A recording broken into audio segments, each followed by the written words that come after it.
The following production is part of the We Be Geeks podcast collective.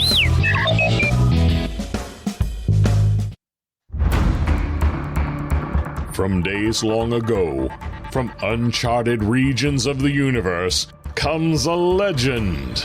The dream that came through a million years, that lived on through all the tears. It came here, the Fandom Nexus. Fabulous secret powers were revealed to our host as he plugged in his microphone.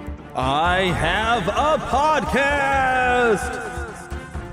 Here he is, your Spider-Pan, Jeremy.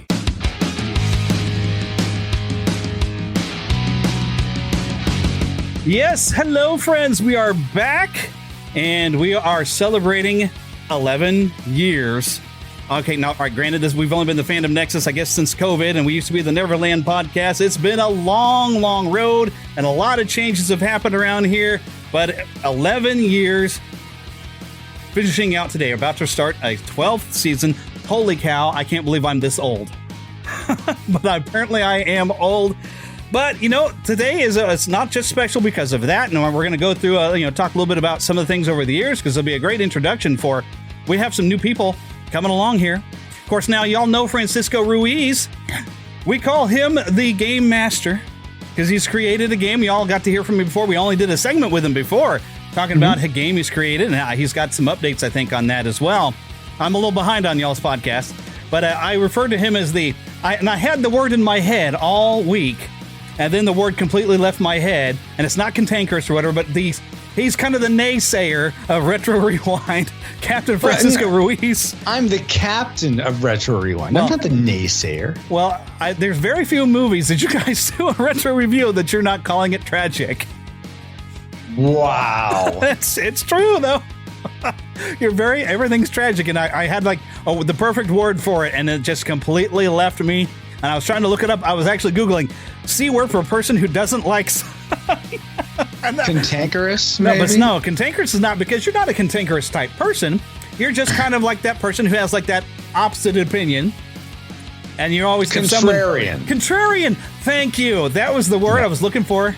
And I had it all week. I was like, I should write that down. That's perfect. So... But then, of course, brand new to us and brand new to the show here is his lovely wife, Ashley. Hello. Hello. Thank you for having me. You're very welcome. Thanks for coming on. And people who are familiar with Retro Rewind will know her very much because she frequently helps out and comes and lends her point of view. And one of her points of view, and I'm a little behind on things because I have a lot of different shows I listen to, and I fell behind on a lot of stuff. I was trying to go and re-listen to all the Adventures in Odyssey episodes, mainly because I was having some of the creators of that show on the podcast over the past few years, and I wanted to make sure I was current as possible. So I'm a little behind. I'm actually listening to stuff at the early October, and here we're about to hit December. So I'm trying to narrow down how many different shows I listen to. But the fun thing is some shows I've added is because of people I've met through Retro Rewind. Because we've shifted gears, and that's a little bit of the history. As of course we started 11 years ago. I didn't intend for that to become a Disney podcast, but I was I wasn't in the full cult. There is a cult of Disney that no matter what they put out, people will be like, oh, it's the most wonderful thing. And I was one of those people who would be like, hey, something's not right here. And I noticed the more I went that way and the more I shifted direction, the more of my audience I lost. So I've been a completely rebuilding. And what finally changed the name of Neverland Podcast, even though I still have that website, to the Fandom Nexus, is I was embracing all of fandom, and I made a shirt, and I dared to put the word Disney in there because for a long time, one of our slogans was to Disney and beyond, because I was doing a little bit outside Disney, and I got the cease and desist on that real fast. So I'm like, okay, well, I've been promoting all of your stuff, whether I've liked it or not, for years, and this is what you're doing to little old me. So I was like, I was done. Sounds like the mouse to me. Yeah. Wow, your voice has gotten a heck of a lot of echo. I don't know what happened. It was the voice of Francisco, Captain, echoing through. Yes. So we've gone a long way. And over the last couple of years, I've been able to share a lot more of my values in there. I've gotten connected with a lot more Christian podcasters, and we've kind of changed some direction, and we're slowly building a new following. And of course, for those of you who are not aware, Watching Movies with My Pastor is the other show where my pastor, Philip, which y'all would be familiar with on the show, we watch movies, we talk about them. it's growing. I'm so happy for those of you who have made the jump over there. We're having some fun and we're being idiots and watching movies. And my wife is right now playing Final Fantasy VII from 1997, which there's a reason why I'm going to get to that later. But that's everything. That's catching up on like the last 11 years. For those of you who might be new, and well, Ashley is probably completely new to this. This is what has landed us here to where, of course, we're going to be kind of a Disney topic a little bit with Star Wars because they own it. But we're going to talk about what Star Wars was like before Disney. But before we get there, okay, so now I finally get to fully bring them in because we have our typical things that we like to ask people. First, we start with, what have you been watching? Anything fun this week? Go ahead, Ashley. You start. Okay, I had my mic muted because I wanted to try to limit the echo because we're in the same room. I know that feeling because I'm on my co-host microphone. Oh, I'm knocking stuff over. There with my internet thing. That's a Google Fiber thing. I'm about to put that back on. Oh, yeah. But I understand because I have a cheaper microphone that's over here next to me, and I've tried to have people in the room, and my voice carries like you wouldn't believe. So my voice would always pick up on the other side. Yeah, I understand that completely. Yeah, we know it well. But as far as like what I've been watching, husband and I, we kind of burned through the second part of the 6th season of Cobra Kai. We watched it all in one night because it got released and it's like, oh, heck, we have this time. Let's do it. And it was like, okay, just 2 episodes. And then 2 episodes became 3. And then it became all of them. And Francisco tried really hard to be the voice of reason. But I'm like, come on. We don't have anything to do the next day. So we did that. And I really wasn't exposed to the Karate Kid or any of that world. Wow. And Francisco had me watch the first Karate Kid movie. And then it was like, okay, let's watch Cobra Kai. And I found myself reluctantly liking it and then almost being a complete and utter fan of it. And then anytime they've been releasing these new seasons, and whether it parts or all at once, I've become a huge fan of Cobra Kai.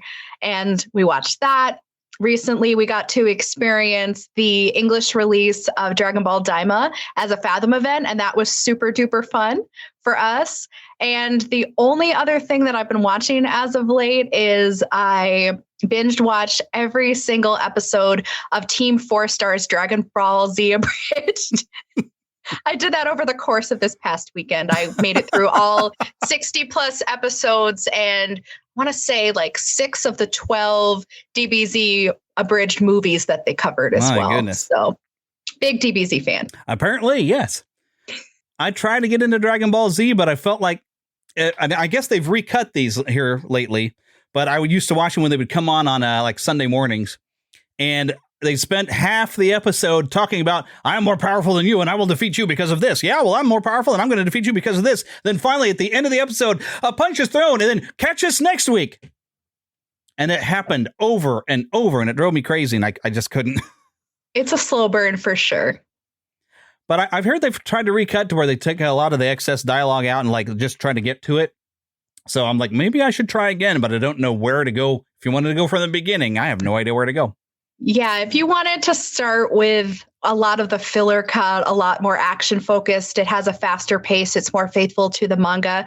A lot of people would recommend Dragon Ball Z Kai. I'm not entirely sure what platform that is on because I haven't watched it all the way through in a really long time since it aired on Nickelodeon way back when. But Dragon Ball Z Kai would be where you would want to go for that faster paced, less filler. It might be on Crunchyroll. My wife has an account with Crunchyroll because she's the anime nut around here. And then she'll find something and say, Jeremy, come watch this. And sometimes I get into it. Sometimes I don't. There's certain animes that I've gotten really into. And then sometimes she gets me into one. Have you ever watched?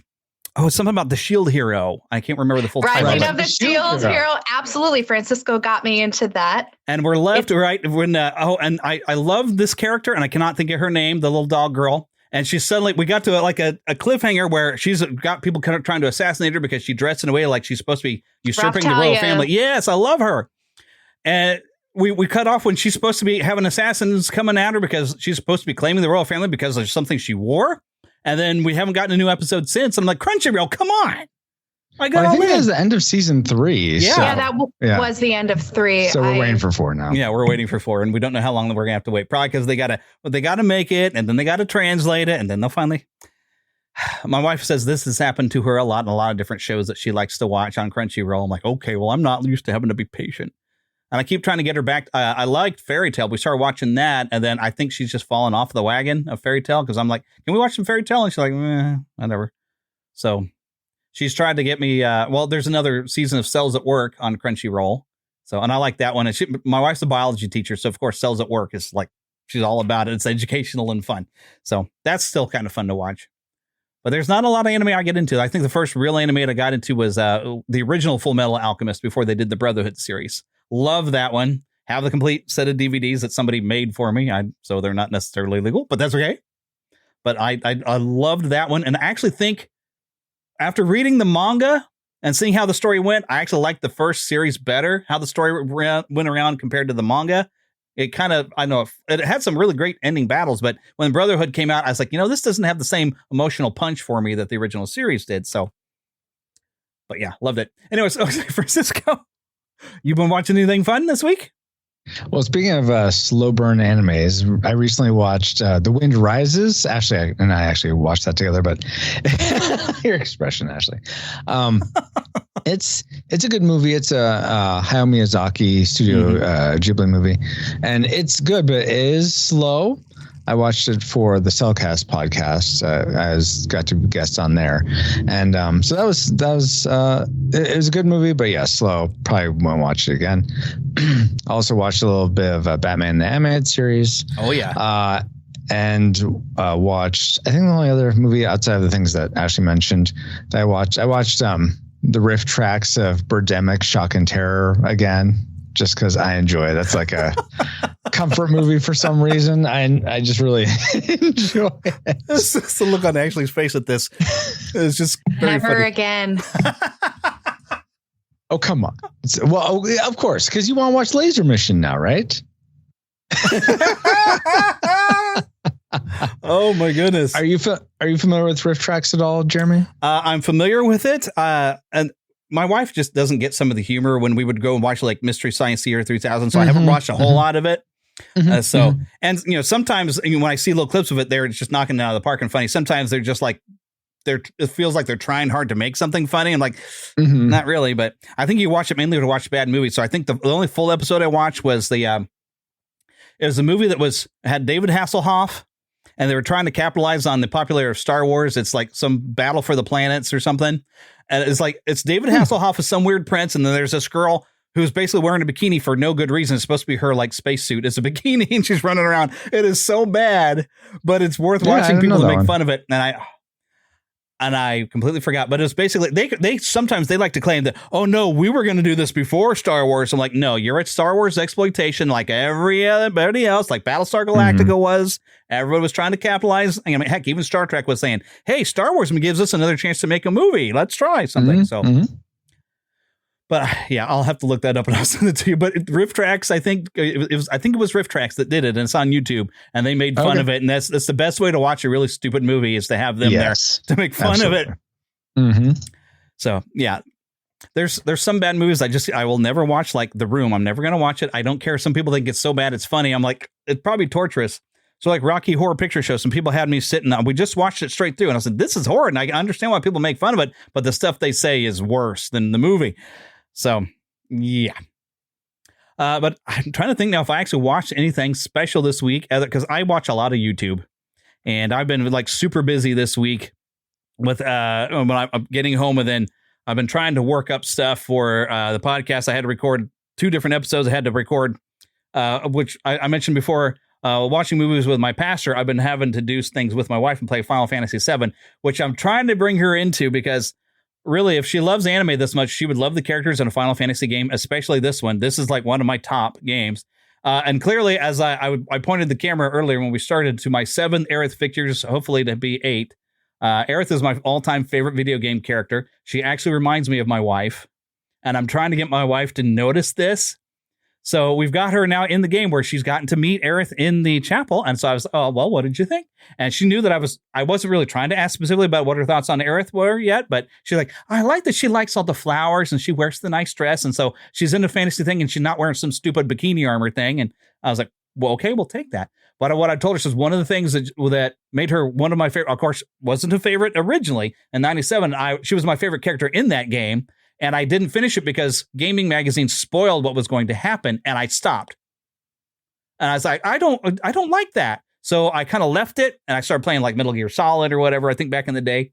But I've come back to it with the remakes, and they made her even better, which is something we're going to get to in the news. But I have a question for you. I have a question for you about, like, have you experienced anything outside of the original Final Fantasy VII and the remake, like Advent Children? Would you introduce her to any of that in the expanded universe that they have? Because I have such a soft spot for that original voice cast that they had. And when they remake, I understand they wanted to reinvigorate it and get some fresh blood because they repurposed, and it's got a completely different storyline. It's repurposed, it's realized. It really is, obviously, with the second game being called Rebirth and just all of this continuation, but kind of resetting it. I was so sad when they recast everybody because really? I had such a soft spot for everybody. Because I loved Advent Children. I loved every game that continued the story of Final Fantasy VII. So I guess as I'm sitting here listening to all this, you're playing the original and she's really liking it. I'm like, do you have any plans to share everything beyond that? Because it's such a full world and it's so fun. I think she's seen, I've watched Advent Children a few times because each time I've played through the original game now, because after playing remake, I was like, okay, I want to go back and play it, and finding that was available on PS4, because when I was younger in my 20s, I just didn't have the patience for random encounters.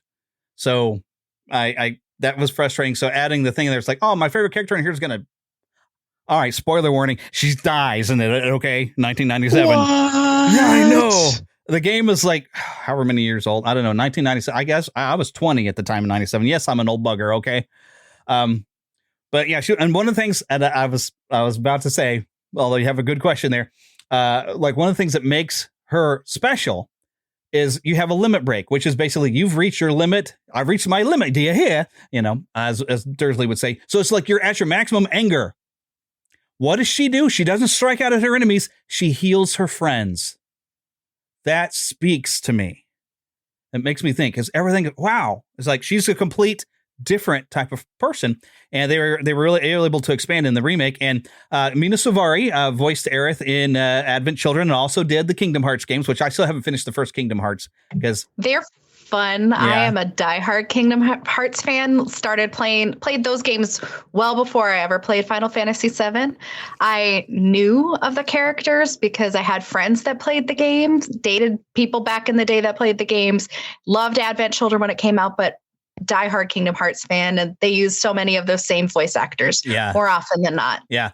And if you go back and I can't think what episode this is almost going to have been a year ago. I do have a recording of a panel where I think we had, and I can't think the actress's name, Rachel, who was Tifa.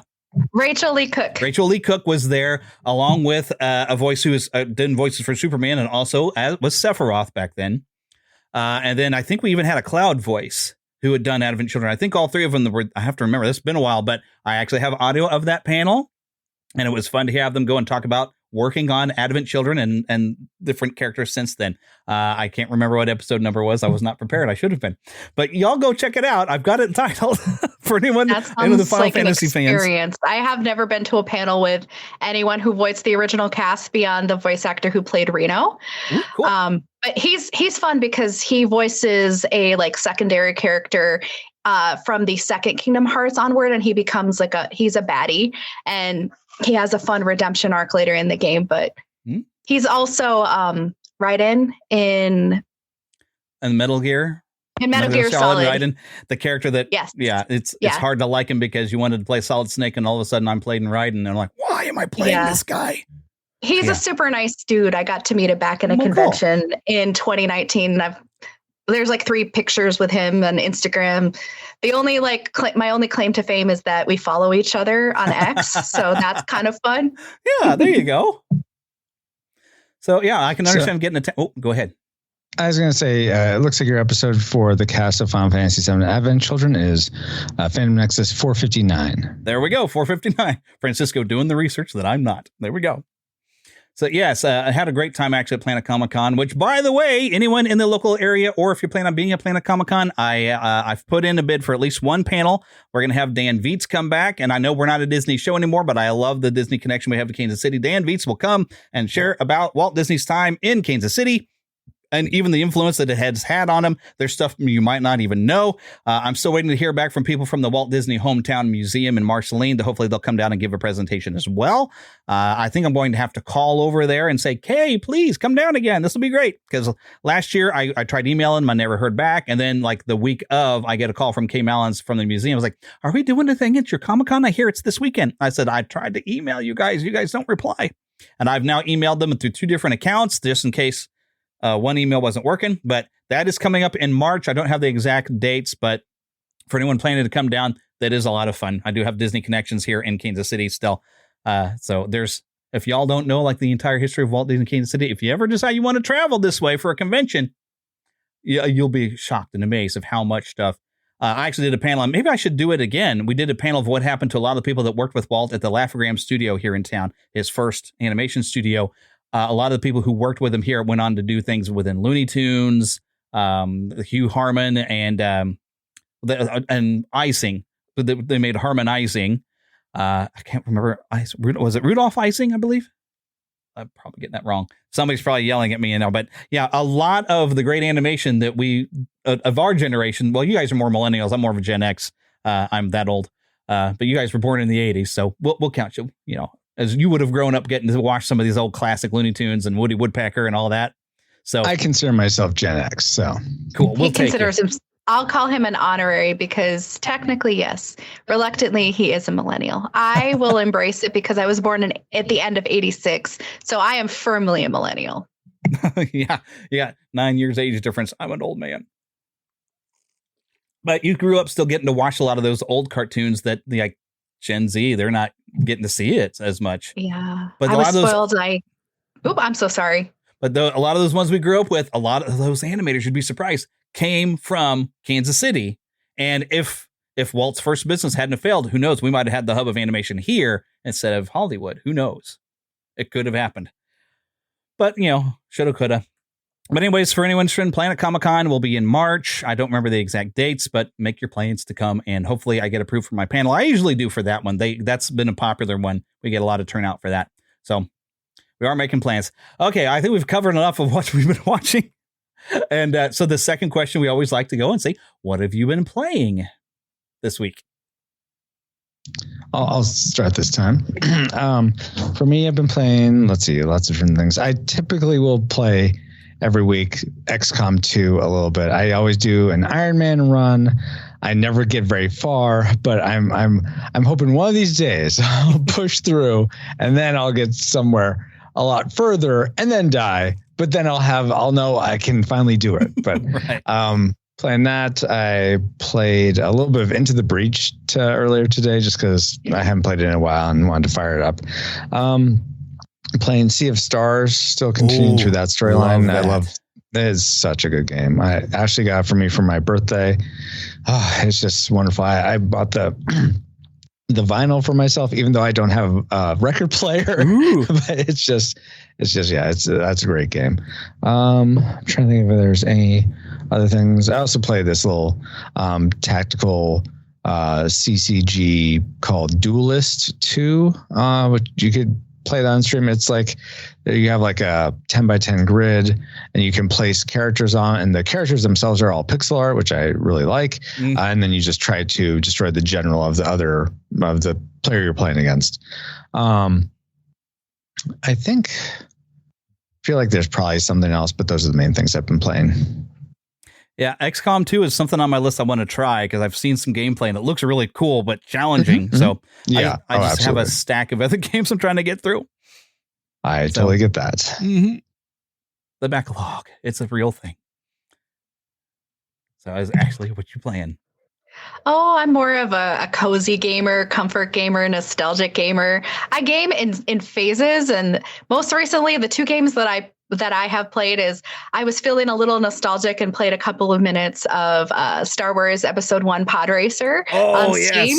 So I played that. I blew up my pod racer within the first 5 minutes. I'm like, yep, that tracks. Well, you have to play with keyboard though, which seems very annoying. It was with keyboard because it's not compatible with controller, which is strange. And I'm like, I have all these Star Wars games. Like I have KOTOR, I have Jedi Fallen Order. I've got all these different games on Steam that I've bought. I even have the pixel remasters of the first few Final Fantasy games. I have Final Fantasy 7, 8, 9, 10. Played 10 too many times, but not recently. But I have all these games that I don't play. I go back to things that I'm nostalgic about. So the few minutes until I blew up of Pod Racer. And then the game that I continually go back to just because it's fun and I like to recapture like childhood is I will fairly frequently go back and play the original Roller Coaster Tycoon. Ooh. Because that game came out in 99. I want to say it came out in the spring of 99. It might have been summer, but that was the year that I turned 13. So I was still like, oh, we have this cool PC. We have dial-up internet. Can't really use it all that often. So my brother and I would take turns playing scenarios because we both really loved that game. And we still nostalgically play it to this day. And really, one of the last times I played it, my stepson wanted to play with me because he loves building roller coasters. His dad introduced him to the game and he likes to play it and ask questions of, oh, how do I do this? Or how do I do that? So it's been fun to not only share that love of that game, but be able to play and watch and share knowledge with one another. So it's really fun. I've tried at least, I can't remember what this one that it might be a version of Roller Coaster Tycoon. I know it's on Steam, but I started playing with it because I saw people, they were able to, when they're creating they could create a dark ride and they were able to bring stuff from other movies, like music and pictures from like movies. And they were making ride for aliens or whatever, stuff like that. And I was like, I want to be able to do that. And I figured, okay, on console, I wouldn't be allowed, but on, I guess, a PC, you can upload your own stuff. So I wanted to do that, but I'm not clever until I get good at something, I can't really get creative. And I messed up trying to build a roller coaster and I haven't really been back. But it's like really cool. But it's like, I want to build it, but I don't know what I'm doing and I break everything. So I try. So like that Dreams that's on PS4 and everything where you can create your own little games. I'm like, really cool. But the mechanics to build something is really difficult. And so I have a hard time, but it is neat to see what other people have managed to create. Mm-hmm, mm-hmm. And I'm impressed. It sort of reminds me of like, did y'all play Disney Infinity? Do I look like someone that's going to play a Disney game? You live in California, so you probably get to Disneyland more often than I've only been to a Disney park once in my life. So I think you're thinking of Paul. We're up in Oregon. Oh, you're the one. I thought Paul was the one in Oregon. Oh, no. Okay. I don't know. Either way, it's West Coast, and you probably got to deal with a lot of crazy people over there anyway. I'm a hardcore Disney fan, and I haven't even played it. When I would see promos for it, I'm like, I don't know. I'm like, this just feels like a Disney-fied ripoff of Skylanders. I can't get on board with it. Well, it was all started from who did it first? I don't think Skylanders was the first one that did pieces. I don't know. Everybody was on Nintendo. Amiibo was a follow up, but yeah, everybody started trying to make these, bring your toys into a game thing. I hated it all.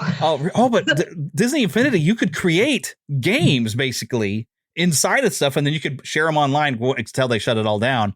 And I've actually had one of the creators. We had him at a panel at Planet Comic-Con because he was best friends with one of my former co-hosts at the time. Great artist by the name of Adrian Ropp, by the way. He worked at storyboarding, I think the original Disney Infinity. He's done some work with voicing. He's drawn some comics like the Pink Panther and Underdog. Great artist. Even worked on Hogwarts Legacy. Great guy. So y'all can find him, by the way. But yeah, we got to have him on, and it was kind of cool. Disney Infinity was great. Some of the stuff people could make in games. And I would just make games that I could use myself. I would make basically like an underground maze and try to, go and see if I could get myself lost and then find my way back out again and make little traps and stuff, like which I used to do, like the Tony Hawk's Pro Skater back on the PS1. You make a skate park where you try to make everything. If I screw up, it's instant death. So I'd make a skate park and then I'd call it Skate or Die and I'd try to get to it. And yeah, that's the thing. I try to create a death trap for myself and see if I can get around it. So yeah, Disney Infinity was fun for that. And now Dreams is kind of a similar thing, only it's more complicated with trying to make something. And I think the older I get, the closer to I'm eyeballing 50 in a few more years. And I'm thinking, my brain's getting to be a 50-year-old brain. I might be in a room full of toys, but the body is not keeping up with what my brain wants to do. So I'm hearing the right vitamins apparently are good for revitalizing your youth and brains. And Pastor Philip has been telling me that he's been he's been taking some more vitamins, taking care of himself, especially with the knee surgery. And he says like it's almost like a cloud's been lifted from his brain. And as a pastor, he feels like he's getting a lot more from God, even directly now that his brain's more functional. It's like he's able to listen better. And God's been dealing with a lot of that stuff in his life. So maybe the right vitamins make your brain healthy, and you never know.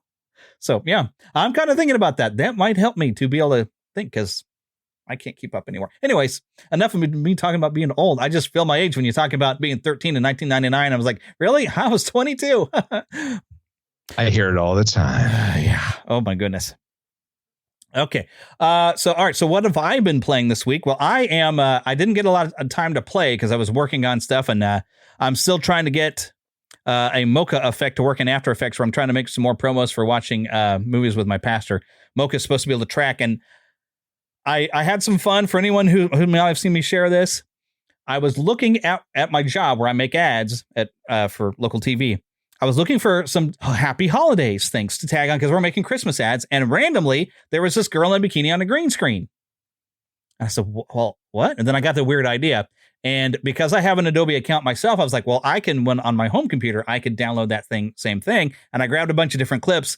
And I basically have the bikini girl dancing in the movie theater that I use for my logo for watching movies with my pastor. And then I pop up and it's like, so did you click on the thumbnail for the girl? What if your pastor was sitting next to you watching this? And I said, that's the idea behind watching movies with my pastor. It's supposed to be completely awkward, and I suppose it would be, except for I've known Philip since we were kids. So, okay. But it's still a funny concept. And so I've been trying to work on that and trying to get a thing where there's one bikini where it's all you see is like the top from her chest down to her stomach. But I thought it'd be funny if I tattooed my logo on that and having her moving around, because I figure, you know what? I like to make fun of the current clickbait Instagram thing or thirsty pictures. And unfortunately, it does work, and people get millions of followers just for the appearance. And I'm like, I'm going to bait some people in. They're going to come for some bikini girl, and here comes my ugly mug. Hi. So I was trying to work on some of that, so I didn't get a chance to play. But I am trying to work my way through Red Dead Redemption 2. It's been quite a few years since I was playing it, because I got sidetracked, I think, probably first by the Final Fantasy VII remake, and then a bunch of other games. And then Jeff Barnes, former guest on the show, has written a couple of Disney books and everything. He got through and played it and was just raving on how much he loved it. And I thought, I really do need to finish that game. And so my experience has been trying to remember how to do everything. And I'm so used to playing different games where the right trigger sometimes when you're in a vehicle will make the vehicle go forward.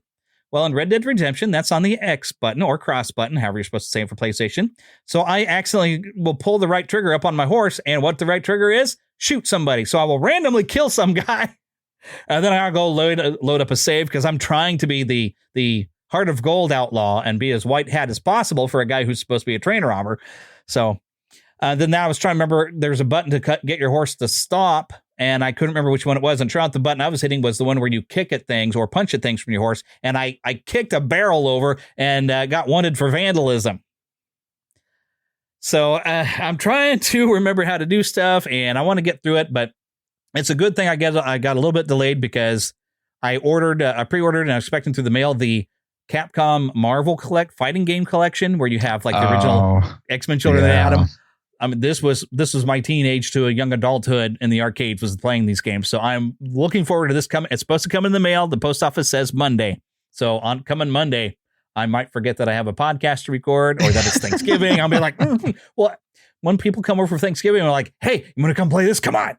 So we might just be doing that. I was really big into, I had Marvel vs. Capcom 2 on my Dreamcast back then. And I just played that so much. And my mains were Spider-Man. Oh, yeah. I'm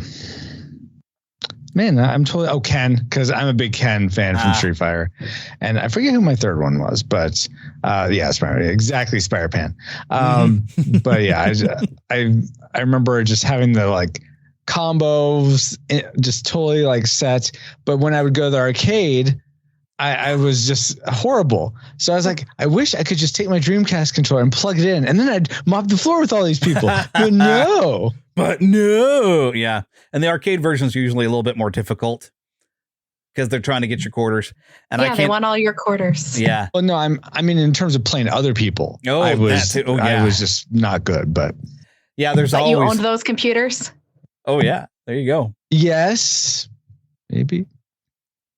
Yeah, I was a lot better on a home console playing Mortal Kombat 3 than I was in the arcade. There's people I'm like, I'm just going to watch you because you're awesome at this. That kind of thing. I would usually just play the computer because I've not, I don't even play many online games where I have to go versus because I'm not the right mentality. I'm good enough at games, just enough for me to have fun. I'm one of those guys. I will put it on story mode because I would like to experience the adventure in the story.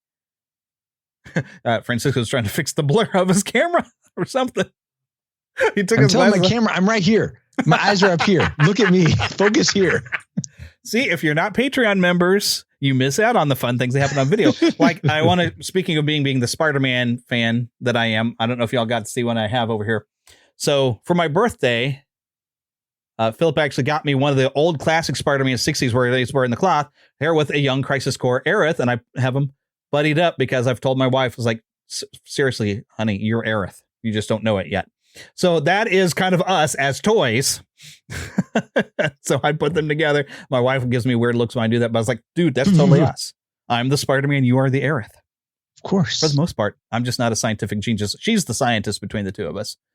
So, but yeah, I'm thankful that, considering some people would say I've bought a lot of dolls of Aerith, I still have more Batman figures, more Spider-Man figures, and more He-Man figures than I have of Aerith. So, and I did. I counted it like, see, so I'm not just buying all Aerith figures. I'm just getting her caught up with Spider-Man a little bit. So I'm not that weird. Certainly. Okay. All righty. But anyways, enough of the goofy stuff. I actually have some news this week. I know we usually don't do this anymore, but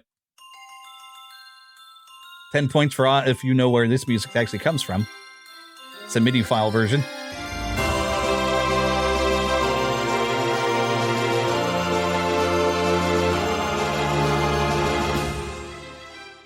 Spanning the Disney and geek universe to bring you the best in comics, toys, movies, and entertainment.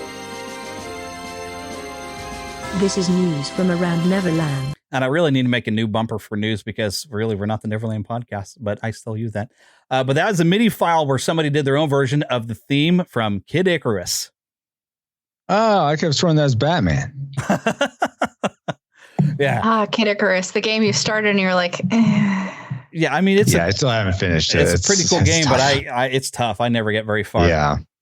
But I do have a couple of links I'm going to go to for different news stories, but some fun stuff has happened along the way.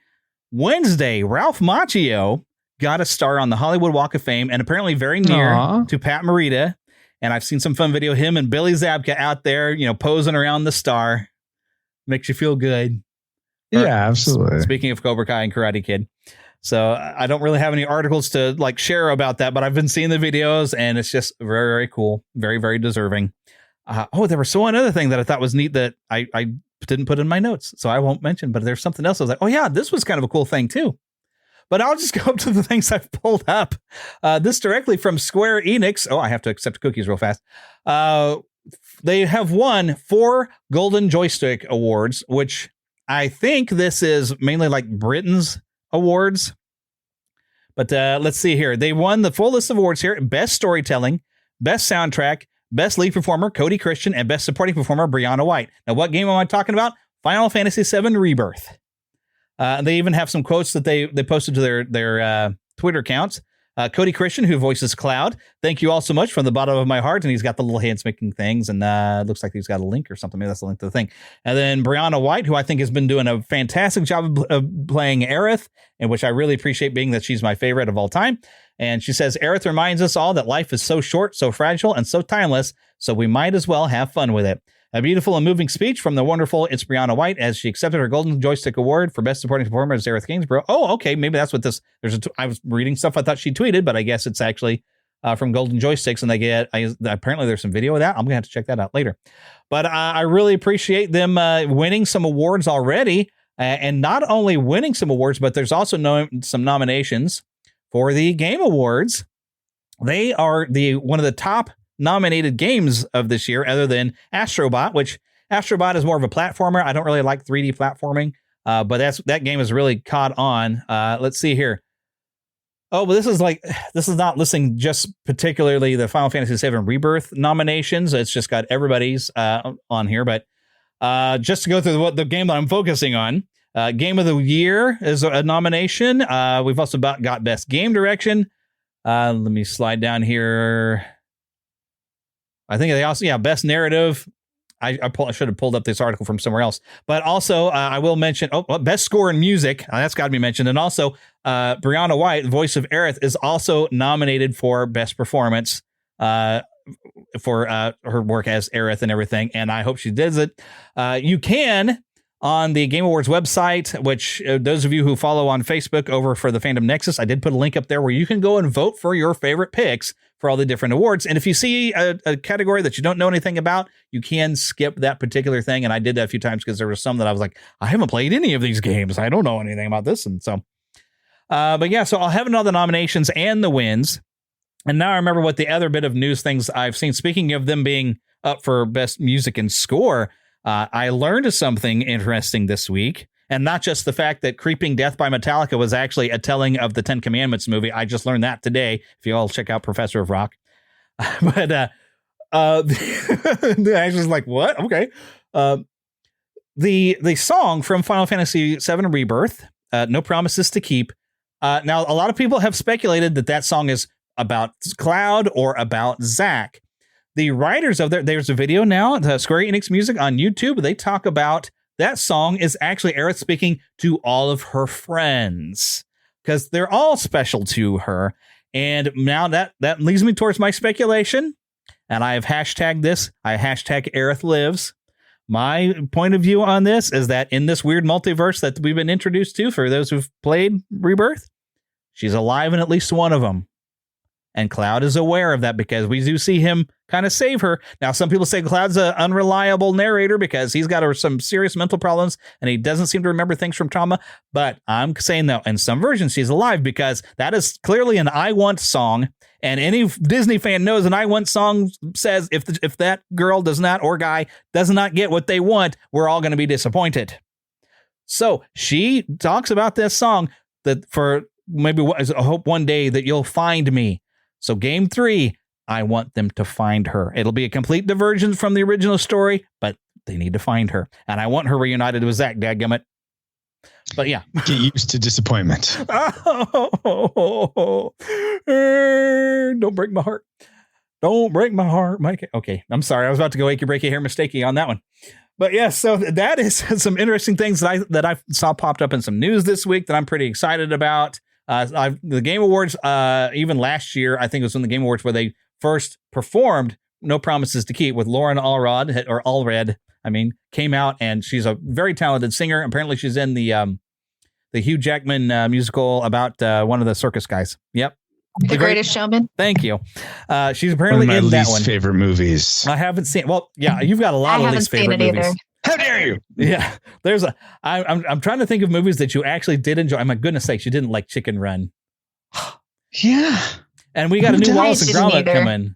I think we saw Chicken Run in the theater like 2 or 3 times. We loved it.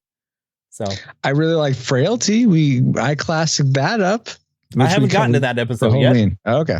And that's one of the ones that I have not heard of the movie. So I'm like, I don't know if I should listen to that episode, but maybe I will. It has a twist in the movie. So if you're okay with that being spoiled, yeah, you could watch it. You could listen. A twist can be fun. So we'll see. I don't know. But I was just like, I remember even in your group thing when you mentioned that, and I was like, I've never even heard of that movie.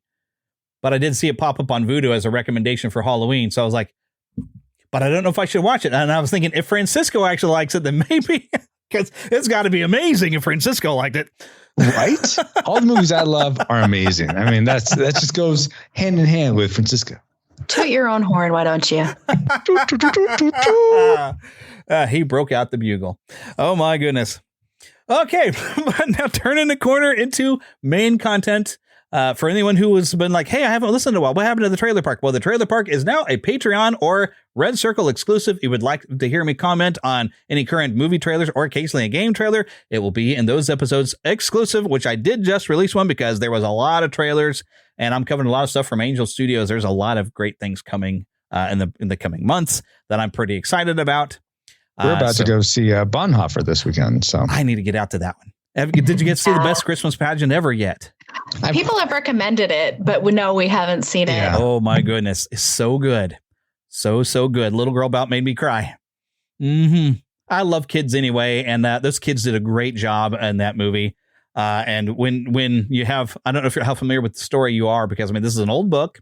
There was a 1980s TV movie, but when the lead kind of antagonist child, when you kind of get to know her and know kind of how that her family is the way they is, but she has this moment where you realize she gets it of what the story is about. And I don't want to say anything, but I tell you what, as they say in Scrooged, Niagara Falls, I was feeling it there. My Christmas spirit just leapt up about a month early, but it'll make you look at Christmas the way it should be looked at, of how special this whole story and what happened, what it is. So I gave it a stunning recommendation already on the podcast last week, but I cannot recommend it enough. Take the whole family. You will all laugh together. You will cry together, and you'll go away appreciating how brave Mary had to be for that whole thing.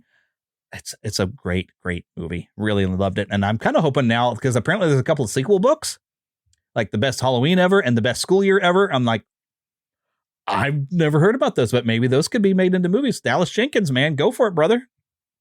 He did a really great job with this movie. So, but now we're going to dive way back. Now, there's other than the fact that Star Wars is amazing, there's a special reason why it's special to me. So, May 25th, 1977, Star Wars releases to theaters, small theaters, but that's when it was released. May 26th, the following day, I'm born. So when I tell people I grew up with Star Wars, I'm not just talking about I grew up and I was watching Star Wars. I'm talking I couldn't have come any closer unless I was born one day sooner. I like to joke and tell people the reason why I wasn't born on the 25th is Mom was busy in the theater and was holding me back while she could watch the movie. So, but my mom wasn't a Star Wars fan. She was a big Disney fan though, but not the big Star Wars fan. So I'm, of course, and as I've learned, of course, of you too, the original trilogy, I'm one of them old school people that I don't call it episode 4. I don't call it A New Hope. That's Star Wars. And even though the funny part about me is I didn't get to see them in theaters, my mom would keep me from thinking they were kind of too violent for me or something. So she kind of kept me from watching The Empire Strikes Back. So I read the book of The Empire Strikes Back, and then I saw the movie Return of the Jedi when it came on cable. And then I finally later got to come back and watch The Empire Strikes Back. But I was allowed to watch the first Star Wars as many times as it was on TV, constantly. I have even vivid memories of a bright Saturday that I would watch Star Wars in the morning, and then we went to Worlds of Fun, a local theme park there that afternoon. It was the perfect day. And I guess that's become a core memory. And of course, growing up kind of poor white kid, I didn't have copies of the movies directly on VHS. So I would watch them when they'd come on cable. And then when a friend of mine would buy them, we'd just kind of meet our VCRs together. I'd get a blank tape and I would just, there we go. Now I can watch the tape. And so I would frequently. How'd this happen? That's weird. The movie was here. Now it's over here. It's magic. I don't know how, but I had, of course, one videotape that had all 3 movies on it. And I would put it into VCR, even as a teenager, and I would just play the movies to play myself to sleep. So that's the weirdness of me. I can't sleep without something on there. I've even fallen asleep. I told my wife while we've been playing the original Final Fantasy VII, the prelude music. I when I first got that game, I loved it so much that I turned the brightness down on my TV so it wouldn't be so bright, and I just played that music and I put myself to sleep a few nights that way too. So, but yeah, I slept literally with Star Wars singing me to sleep in its own weird way with the music of John Williams, and so it's been very important to me. And I grew up in an age when after Return of the Jedi, we had, other than there was, I think, Splinters of the Mind Eye or something, there was a Han Solo book, but we had this long gap until finally Heir to the Empire. And we went ballistic. It's like we finally had that sequel. And I remember reading, and I read that whole trilogy, but I couldn't tell you anything about it. I need a new copy of it. But I bet, now, see, actually, I bet you might be able to remember more of it than I do. I don't know. Have you read those? I recall reading that, yes, but I have a very different timeline with Star Wars. I didn't grow up with it per se. I didn't even really know what Star Wars was until I was about 10. And it was actually when the original trilogy, it was the 20th anniversary of the original Star Wars. I saw a trailer for it on TV and I'm like, Dad, what the heck is this? Oh, and my father would tell me, oh, that's the first Star Wars movie. And my family, we actually went to go see it in theaters. And we only saw the first one in theaters, and I wanted to see the second and third. So when we were visiting family in Rhode Island a couple months later, we actually went to the local Blockbuster and got both of them. And we watched them in my cousin's living room. And I was just so like awestruck and just like fell in love with it instantaneously. This was in like later in 1997, because it was a couple months before I saw the second and third of that original trilogy. And then I loved it so much. My father took me to Blockbuster and we bought the trilogy on VHS. And I can't tell you how many times I would watch those movies on repeat. And once I found out that there was an expanded universe in books, I went to my local library and I literally started with a book that took place almost immediately after Return of the Jedi. And I want to say it was called The Truce at Baccarat, was the first book that I ever read. And that really was, it took place immediately, like months after Return of the Jedi. And it creates the world and it establishes the New Republic, and they're trying to rebuild after their victory over the Empire. And I just read every book pretty much in chronological order after that, and consumed. And eventually I caught up to where the books were in real time. And I can just tell you, waiting for new books to be released, we go to the local mall about 40 minutes away and go into a Walden Books and get the next release and like immediately just read the book and devour it. And then find like tangentially related books that had related characters, or they were designed specifically for kids, but just eating it all up again and again and again and again and again. And I can't tell you how many. I had a hutch on my desk and it had 3 shelves on it and they were filled to the brim with Star Wars books. And when I was in 6th grade, they released this series within the EU called The New Jedi Order. And oh my goodness, it was so it built such a world, and it had me so enchanted with the world and all of the people who were really becoming that new Jedi Order, because there was this new threat from another galaxy, and it was just so cool. And it took such risks, and it just did something with that world that I never expected. And I loved it so much. Like, can I just tell you that I was way into Barbies as a little girl. And I would actually take my Barbie dolls and I would assign different character names. Like I had a Leia Barbie. I had, because in the time of the New Jedi Order, you've got all of the descendants of the mainline Star Wars characters, because Han and Leia get married. They have 3 children. They have a set of twins themselves, Jason and Jaina, and they have a younger son named Anakin, because Leia eventually comes around to really forgiving her father and coming to terms with who she is. She gets a little bit of Force training, and Luke rebuilds the Jedi Order, and it's just such a cool thing. And there's actually novels that go with the twins and even the younger son as they're going through Jedi training, living on Yavin 4 at Luke's Jedi Academy.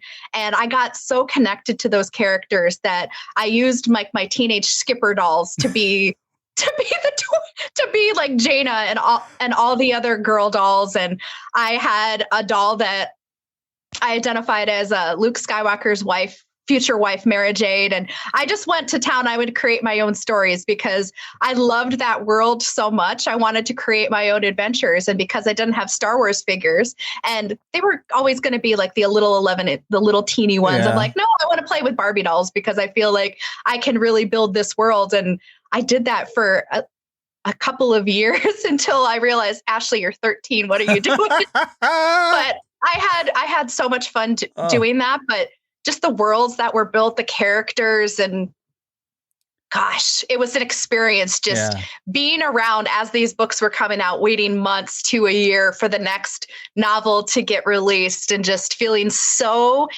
excited. And I was reading those novels up until the point that Disney bought Star Wars. And then And then the EU became Legends, and it's like these characters that I fell in love with, they were like reduced to just the thing of myth, and it made me very sad, because it was a time to be alive and experiencing it as it was happening and being like wanting and waiting. Like I can only imagine like being back in the time after the first Star Wars came out, waiting for The Empire Strikes Back, waiting for Return of the Jedi, but you're waiting years and years and years. Whereas if you were reading the novels, they had so many teams writing, so many authors participated in this expanded universe that they were writing. There were books coming out every 6 to 12 months, so you weren't waiting as long.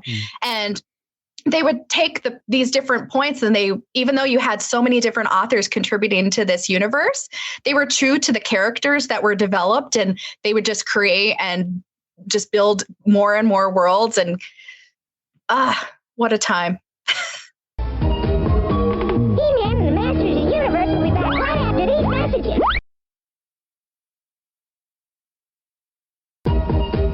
And now back to He-Man and the Masters of the Universe. I tried to keep up with that, but as I got when a lot of these other books, I think the like Heir to the Empire, I think I was still. What year was that? I pulled up a list so I could have it. I need to look this up because I'm like, did I read?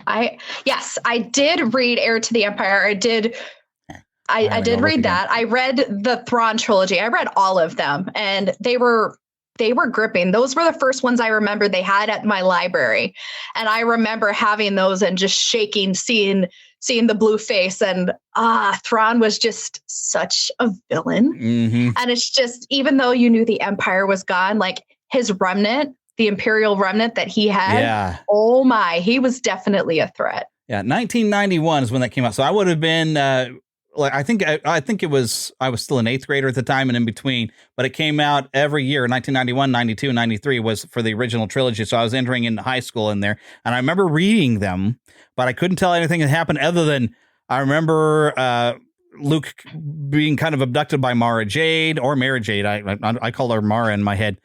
She's Mara in my head canon too. So you had this weird, interesting story where, and I was trying to sit there and think like, was she somewhere in Return of the Jedi and I'm just forgetting that there was another dancer? Did I just not see her? And I started looking for her, but you don't see her. Find her. But she's there. Okay, she's there. So I remember that story. And then also when someone finds a cloning facility and realizes that Thrawn is starting to clone, it's like, this is supposed to be illegal. But yeah, I remember reading those, but I checked them out in the library at the time, and there was a waiting list at the library for everybody was excited. Like, we finally got new Star Wars. And I think where I continued from there, and I have quite a good set. Well, I can't see them. I've got a bunch of stuff in the way.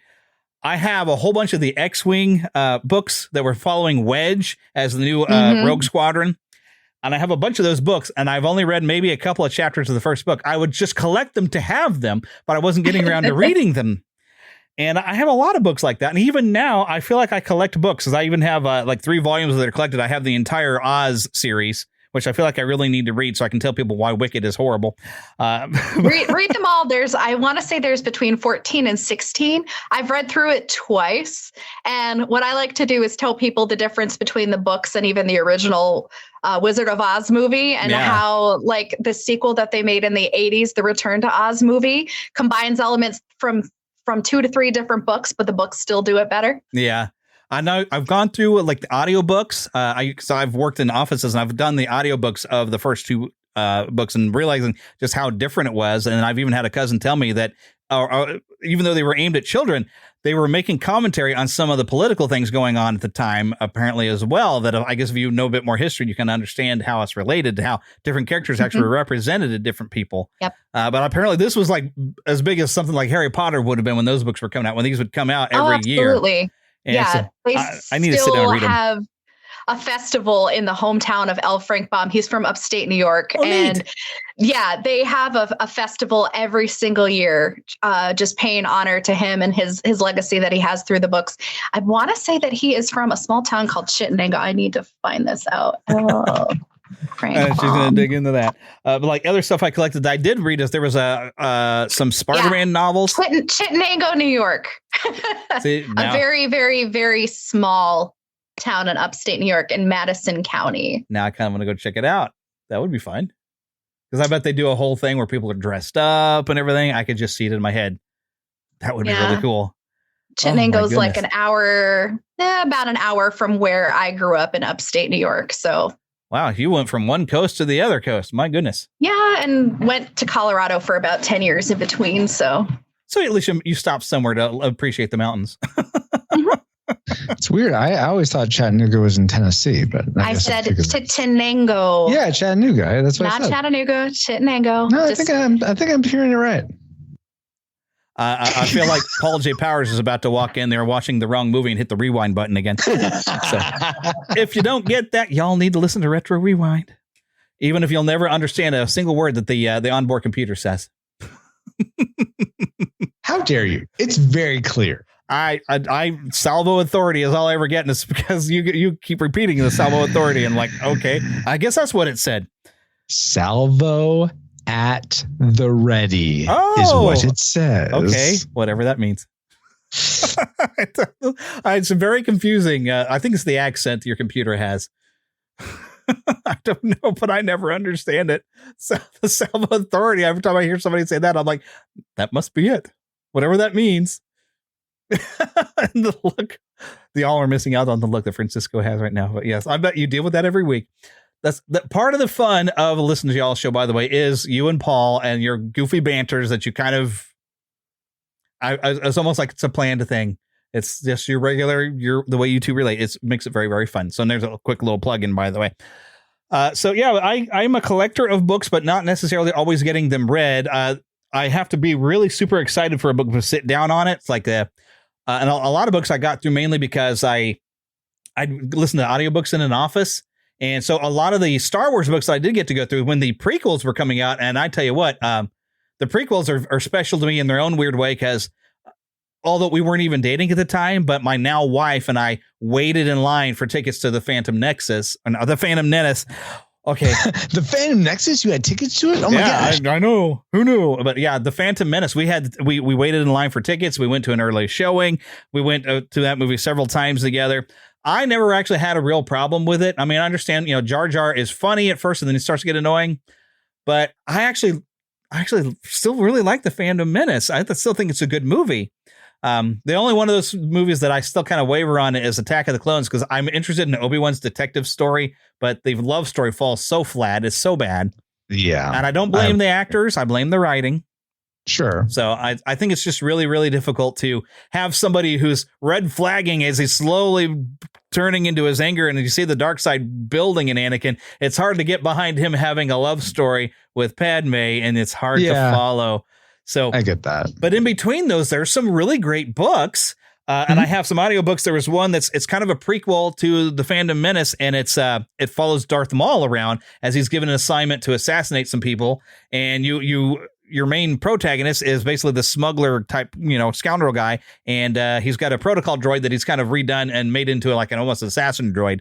And Darth Maul is coming after them because he kind of got in the way. And there's this really kind of fun story that goes all the way up to where Darth Maul thinks that he's killed the guy. And then he gets the assignment from Darth Sidious to go to, of course, come meet me at Coruscant. I have a mission for you. So it goes right into the Phantom Menace. And then you had a book where that was taking place in between the first two movies, where you have, and I cannot think of the name of the character. I'd probably have to get it down off my shelf. But Anakin and Obi-Wan have an adventure with these two ladies that is a Jedi and her student. So, and this student is supposed to be the same age as Anakin. And it completely got thrown under the rug with the Clone Wars series, where we get to meet these characters. And suddenly now Ahsoka is the same age as the apprentice that was supposed to be Anakin's age.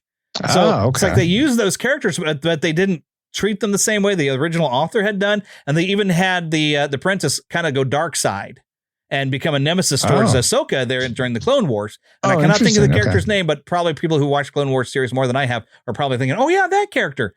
But there's a book, and I cannot think of the name of it. It's over on my shelf, and it's I have the audiobook on cassette tapes, and it's not aimed where I can see the name of the book, unfortunately. But I really like to listen to a lot of audiobooks when I was, sit there, I would do data entry and a lot of my work. Now, of course, I have to use my ears so I can hear videos I'm creating, so I don't get to listen to a lot of audiobooks or even podcasts. But audiobooks used to be my way, and that's how I went through most of the Harry Potter books repeatedly, is listening to those. And then when a book had come out and I didn't have the audio yet, that's when I started sitting down and reading. And there was the excitement to read it, which I'm kind of imagine is more like how I actually was, talking about Star Wars books. So when you have that new book, and the last book that I got super excited about to read, and we're going back. See, there's a reason why I wore my Final Fantasy VII hat, because I recently got to read it was like 2 stories. It's a Final Fantasy VII book, and it gives some backstory of Aerith and Tifa in 2 different sections of the book. And there's 3 sections of the book. There's another one that gives a little bit more backstory, but I just ate that book up. And like, if I could just read that quickly with a lot of other books, I'd probably get through some of these because I've got some biographies of Walt Disney. And I've got one of the original ones from 1976 that was a reporter who had interviewed Walt Disney multiple times and wrote a biography off of all of his articles. I have that one in my bag, and I need to just sit and just start devouring some of these books that I have here and getting through them. Nom. Yeah, I wish I had Ashley's compulsion to read that much, but I'm impressed. I was always an avid reader, voracious. Collected Babysitter's Club books before I got into Star Wars, read like 200 of those. Wow. Yeah, but I regret, I think my single regret is that when I moved from New York to Colorado, I got rid of my entire Star Wars paperback and hardcover collection. Oh. I donated it to my local library. Well, that's like I good didn't for feel you. bad about that, but I kind of have just a tiny bit of regret over getting rid of those because to go back and to actually reread all of those books, I feel like it would be so hard to find them in this state. Well, you probably could find them. Reprints as legends. Yeah, I think some of them. Yeah, reprints as legends. But I'm like, there's just something about having the original source material in your hands. And I even remember reading the novelization of Revenge of the Sith. And just thinking like, oh, that's pretty. The novelization, it just added so many extra details. Yes. Conversations, background information. And I read it leading up to going to the midnight premiere of that movie when it released, because I was a senior in high school when that came out. And I just remember it being such an experience. And even though things happen in that movie, I'm just like, why? Yeah. But yeah, I agree with Attack of the Clones, though. It just, things happened in there. It's just like, this is kind of dull.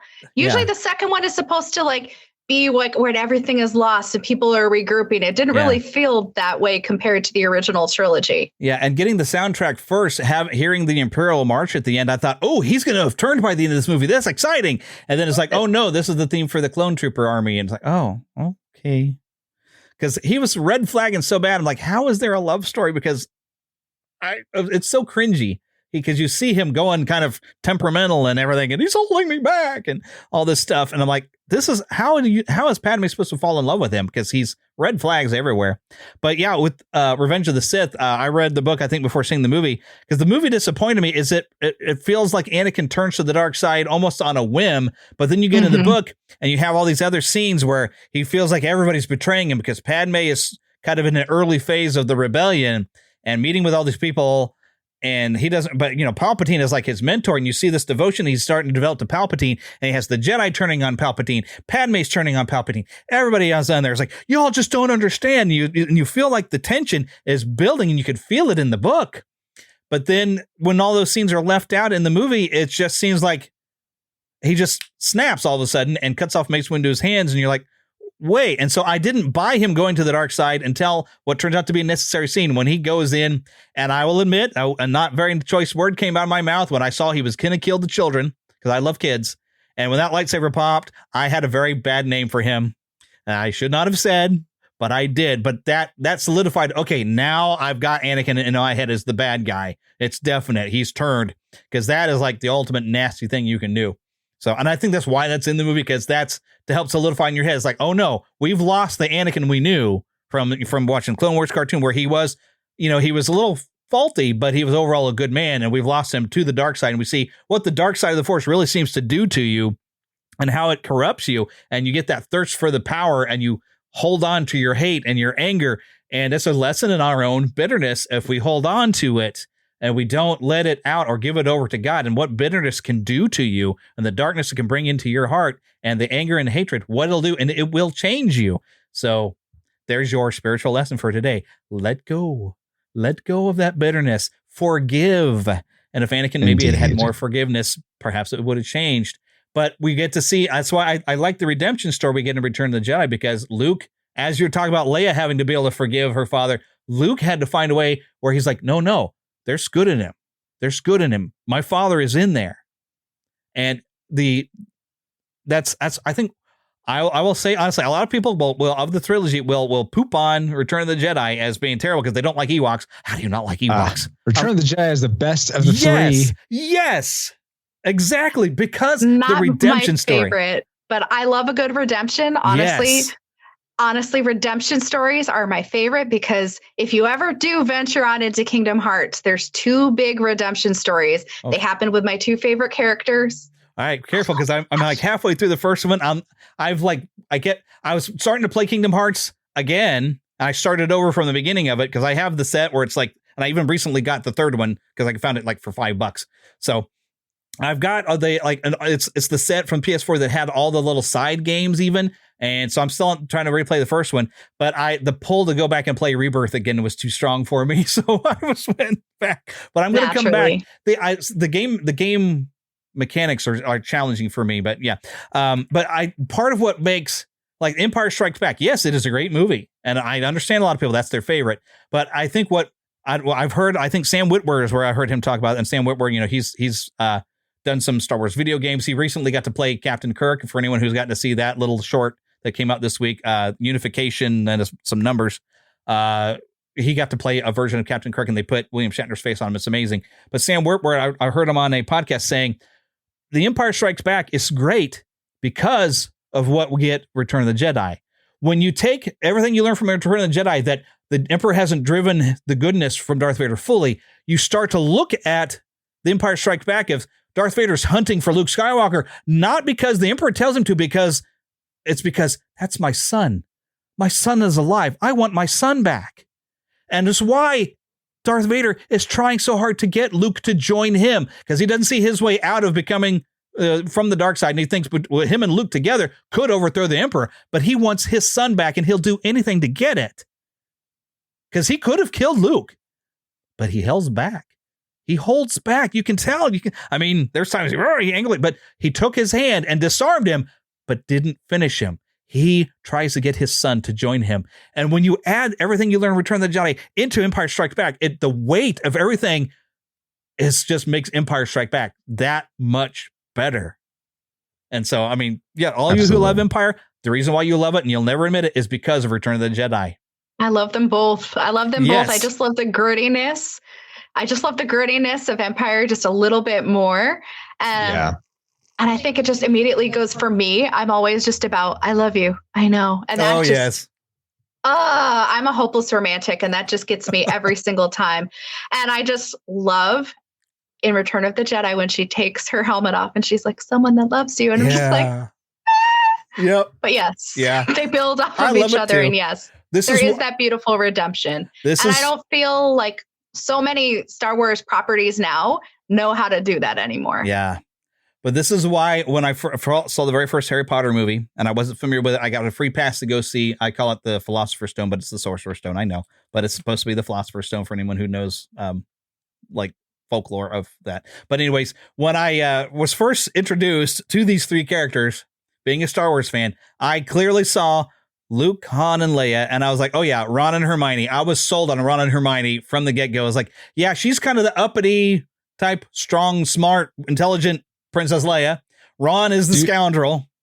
Do they get together or something? I've never finished the books or anything. I will not spoil it for you then. I'm not going to go back. You can spoil it for me. I don't care. Okay, but although I think I like the way it plays out a little bit better in the books than the movie did it, because in the movies they left out this entire thing where Hermione was trying to free the house elves and stuff. And I forgot, what was that? SPEW. Yeah, the Society for the Protection of Elvis Welfare or something like that. Yeah. Yeah, and they left it completely out of the movies. But that's in the books. It's when he finally says, like, when Hogwarts is under siege, you're like, wait a minute, we better get to the house elves. And Harry says, yeah, I bet we can get them to fight for us. And Ron says, we can't ask them to do that. We have to warn them to get out of here. And Hermione just goes, and finally it's like Ron gets it and just grabs him, and they're just locked faces. And Harry's sitting there like, well, I knew this was coming eventually. Okay. Hello. Hey, Voldemort's outside. Hello. So it's funny in the book. And in the movie, it was nice in the movie where they finally had the moment, but the movies, unfortunately, I think devalued Ron, and they forgot that, no, this is a Han Solo character. He's not just comic relief. He's Han Solo. And the books kept that. You could see he's Han Solo. The movies dropped that somewhere around the 5th movie, where Ron kind of gets pushed aside because they realize, oh, look, Hermione's growing up to be kind of a pretty girl now. We'll do all the Hermione stuff. We'll kind of forget Ron's there. It's like, look, all three of them are important. You need to keep, yeah. But you really ought to at least go watch the movies there, Francisco. I bet you didn't like the movies, though, did you? No, I did like. There's a whole backstory to why I stopped watching the movies. Okay. I'm not going to get into it here. Okay.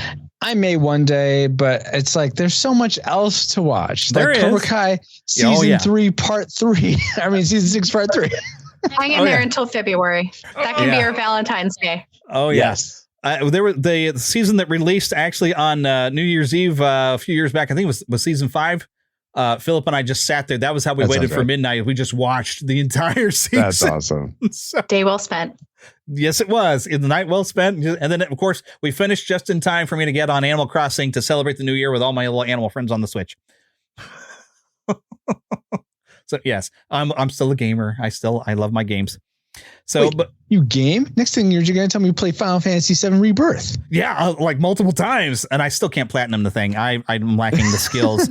These kids these days are amazing what they can do, but I have to accept my age. I don't have the reflexes that I have, so I love playing for experiencing the story because, of course, when we grew up from the Atari, the Nintendo, if you read the instruction booklet, you get what the story is, but then you're just playing and you don't really have any much story going on. And when we get over the place, well, even Super Nintendo, when you start getting like in Final Fantasy games where you'd have story, it was amazing. And speaking of, I wanted to tie back to this. Speaking of games, because we're still talking Star Wars, and we've already gone over an hour. How about that? One of the biggest, coolest events, other than, of course, Heir to the Empire coming out, was Shadows of the Empire, who came out a soundtrack, a comic book, a novel, which I bought and never read, a video game, but I didn't have a Nintendo 64. So a friend of mine had it and we played it and it was incredibly difficult. And I still, even when I later got an N64 myself, I could not get very far in that game. It was really hard, but it was so cool. And it had new Star Wars music, even if it wasn't John Williams.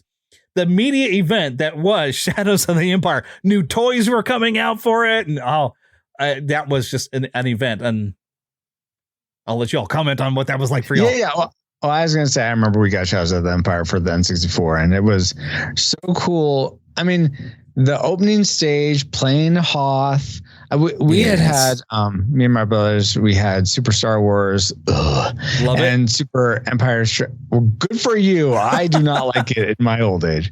And we had Super Empire Strikes Back also. Mm-hmm. And you played Hoth in that. It was fine, but playing it like 3D rendered and stuff. Yeah. Shadows of the Empire was really cool. I really felt like I was in the movie, and I felt a little disappointed that then I wasn't playing as Han Solo or Luke. I'm like, who's this other guy? And then the rest of the game, especially for the third person perspective, was just a little too tedious in terms of its difficulty. It's just I forget. I don't think it was tank controls necessarily, but it wasn't easiest. And there's a lot of stuff that just made it a challenging game. But that opening level, or all the ones where you're in the Corellian ship, are great. Well, if we could get a good remaster sort of remake of that game, sort of like what they've done with Pod Racer, put a new coat of paint, fix the controls and modernize the controls on that, I bet I could beat it then. But it's really hard to control it on an N64. It's sort of like on the Switch, you can play GoldenEye, but unless you have the right controller, it's really difficult on a Switch controller to play GoldenEye.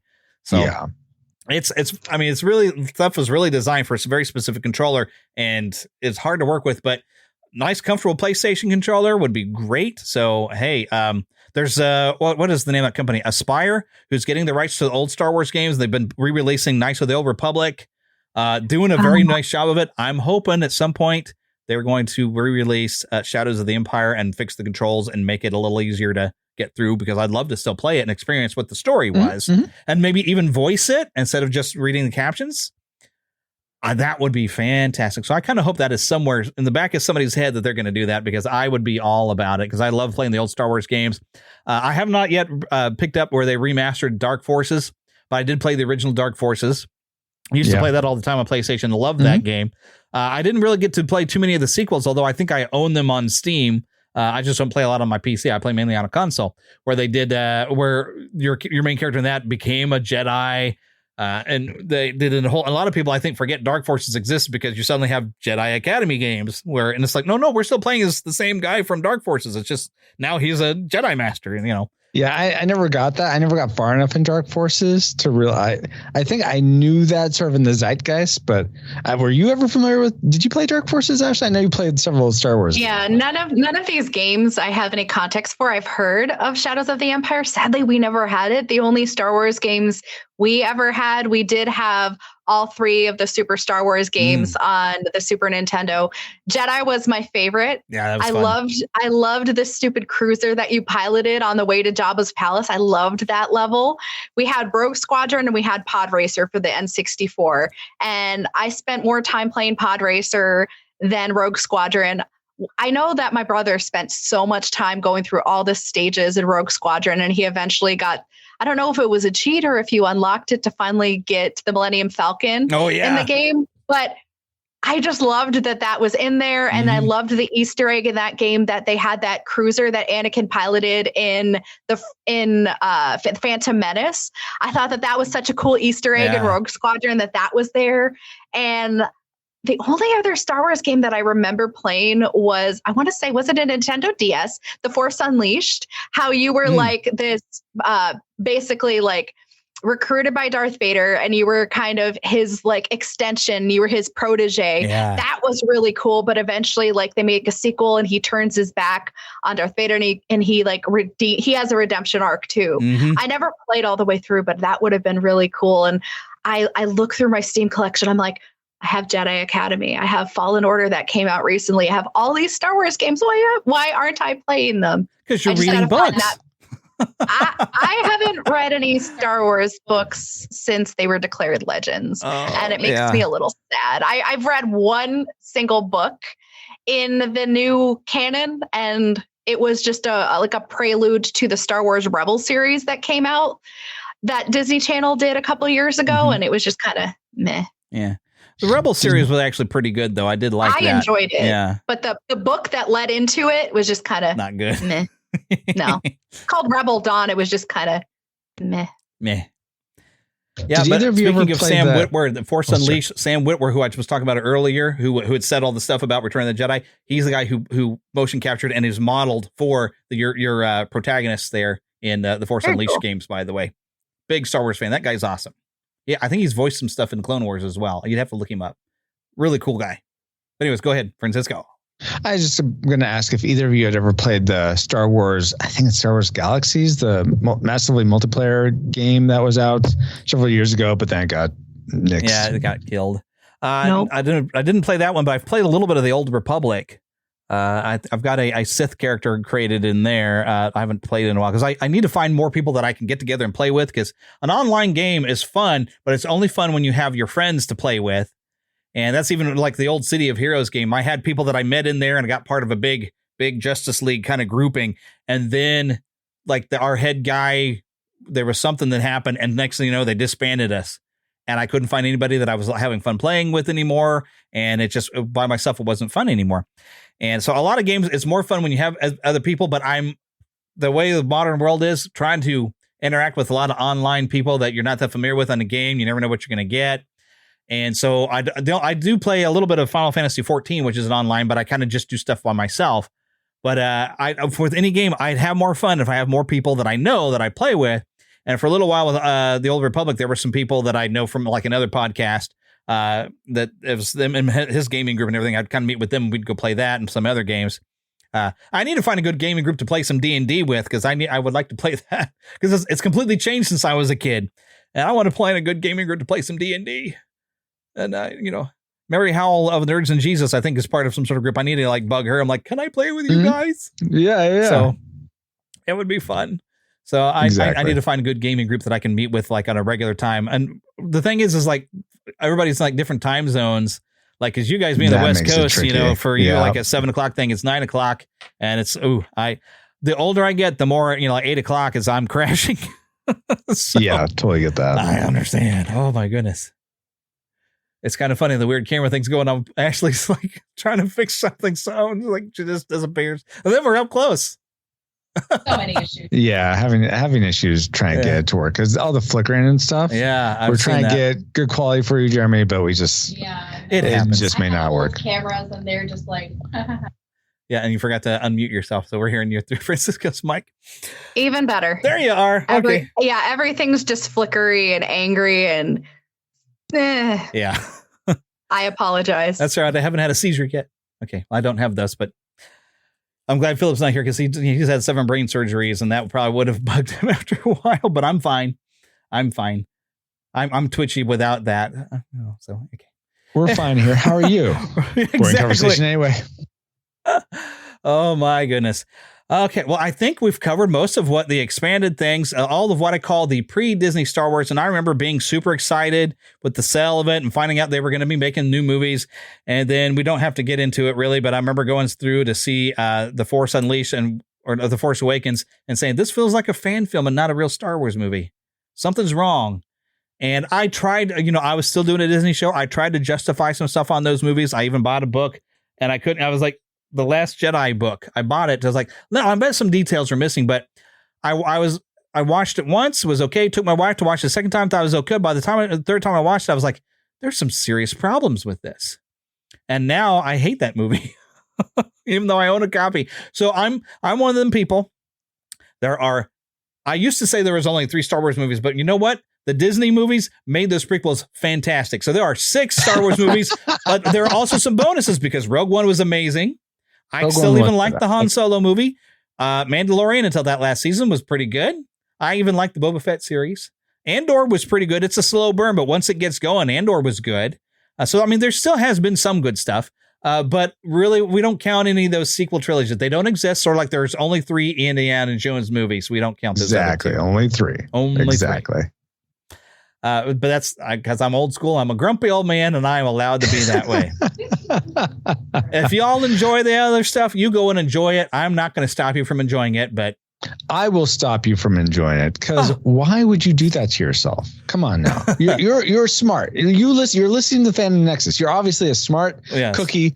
Don't subject yourself to mediocrity. Go for the best. Yes. Around, nothing's ever gonna get you down. Well, I'm going to start doing the Trump dance if I ain't careful. I was going for Karate Kid, but sure, why not? Yeah. Yeah, no. Karate Kid dance. Now, this is more the evil Spider-Man, which I'm allowed to do the evil Spider-Man dance. Oh, yes. We actually have a fan film. You can find it slightly edited on YouTube because I had to change some music around.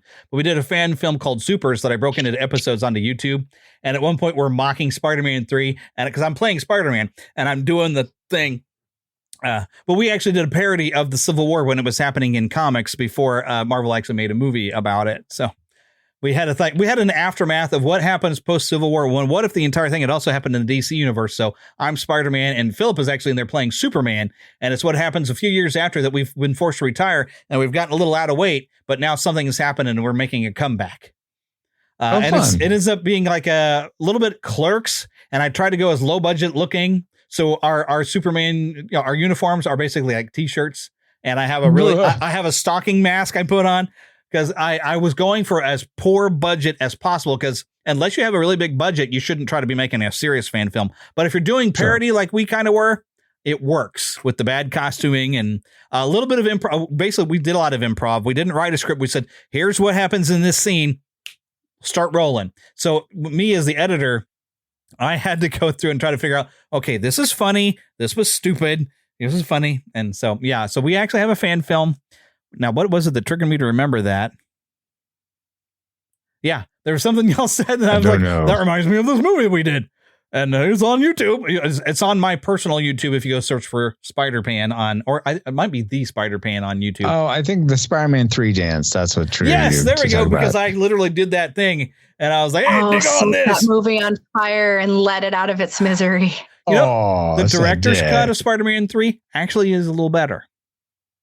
I haven't seen that. I didn't know there was a director's cut. Yeah, when I bought the Blu-ray trilogy set and got the digital copies, because it also includes the Spider-Man 2.1, I guess they call it, where it has some extra scenes in there, which is totally worth it because you see Jonah, after he buys the Spidey suit, is wearing it and hops up on his desk and whipping around.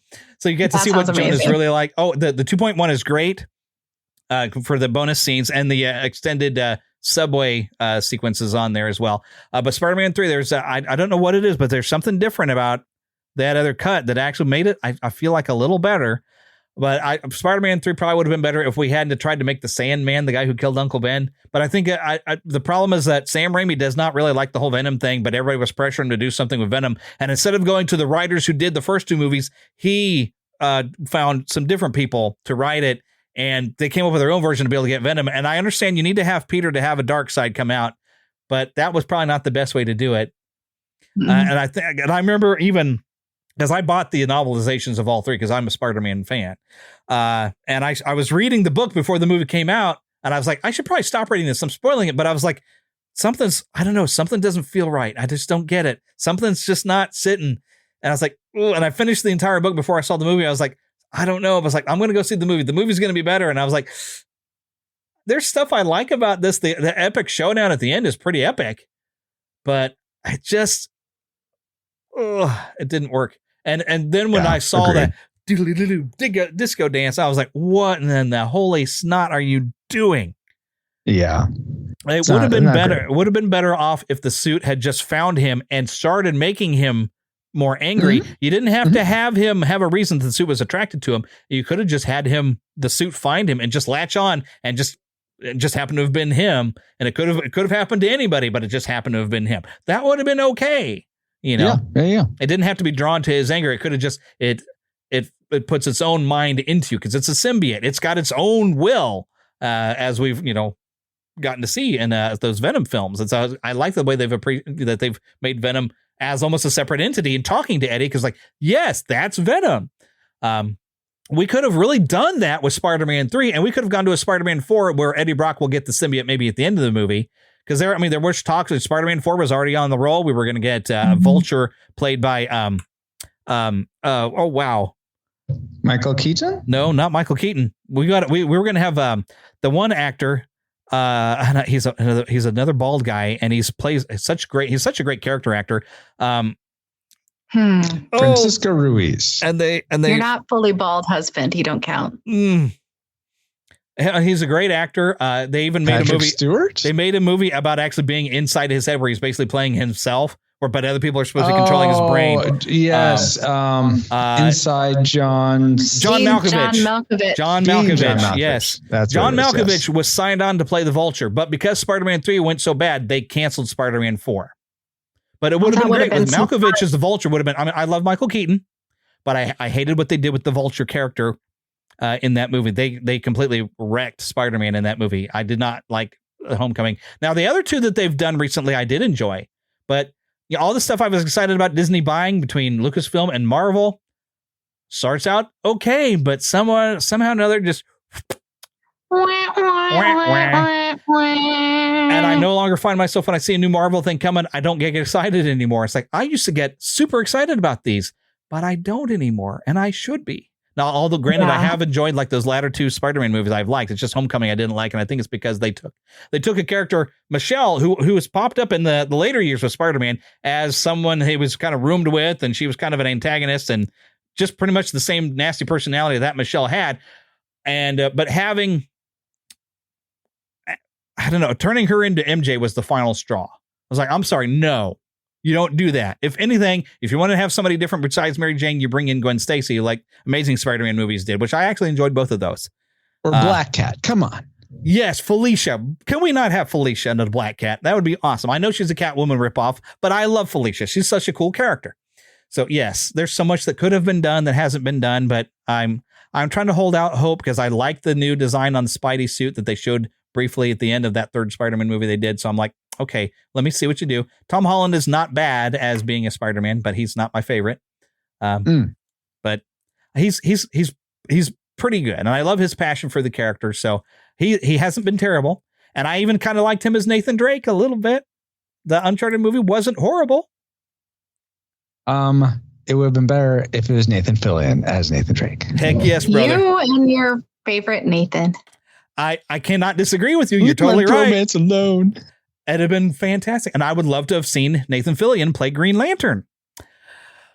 Here. But we got a good animated one. We did. That animated Green Lantern with him on there. It's great. It really is. So, but anyways, yes. Anything else? Because I can rant on about a lot of different things. I babble. That's why I podcast. I guess I had a sort of a silly question that sort of merges both our sort of conversations together.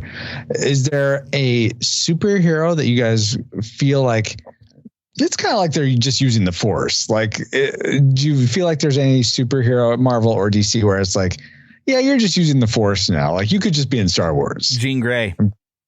The telekinesis. Yeah, Jean Grey. Yeah, absolutely. With a little Jean bit Grey. of telepathy in there. One of my favorite of the X-Men, although she belongs with Cyclops, never Wolverine.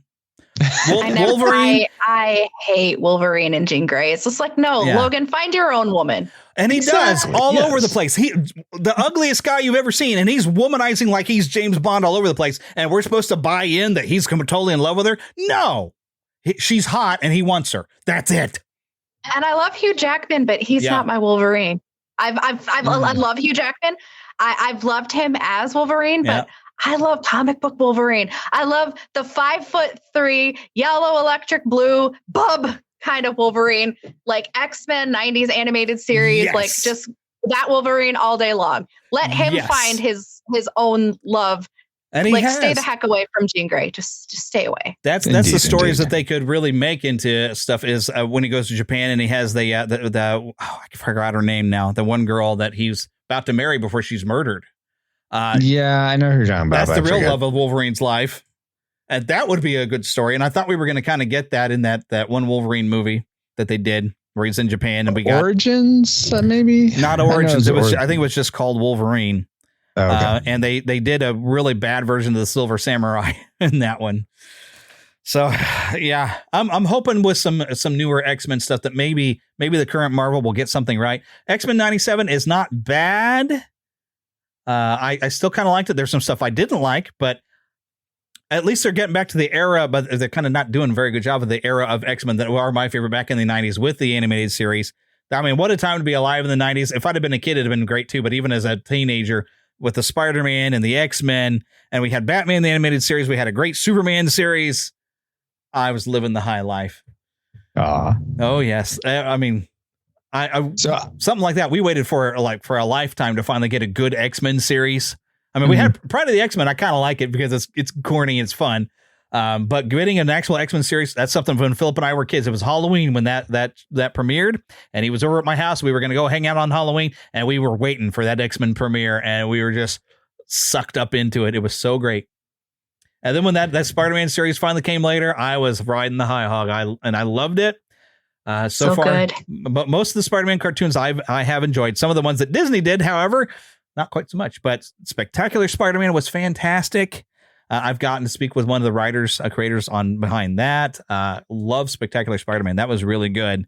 But that original 90s animated series, heaven, I'm in heaven. So, yeah. I'm curious. Here's my last question for you guys. Since I haven't read any of the books, if you're to recommend any of talking about the Star Wars expanded universe books, if someone's like a fan like we are of the original trilogy, maybe the prequel trilogy also, what book would you say they should start with, each of you? Like, should they start with the Thrawn trilogy? Should they start with something else? Like, what would your guys' suggestions be for that? Start with Thrawn. You can't really go wrong because honestly, the characters are well developed. He's such a formidable foe in that universe. And I mean, out of all of the EU that has the most recognition, that particular trilogy, Heir to the Empire, the other books that come after it, just because it creates such world building. And it was one of the very, very first books ever written.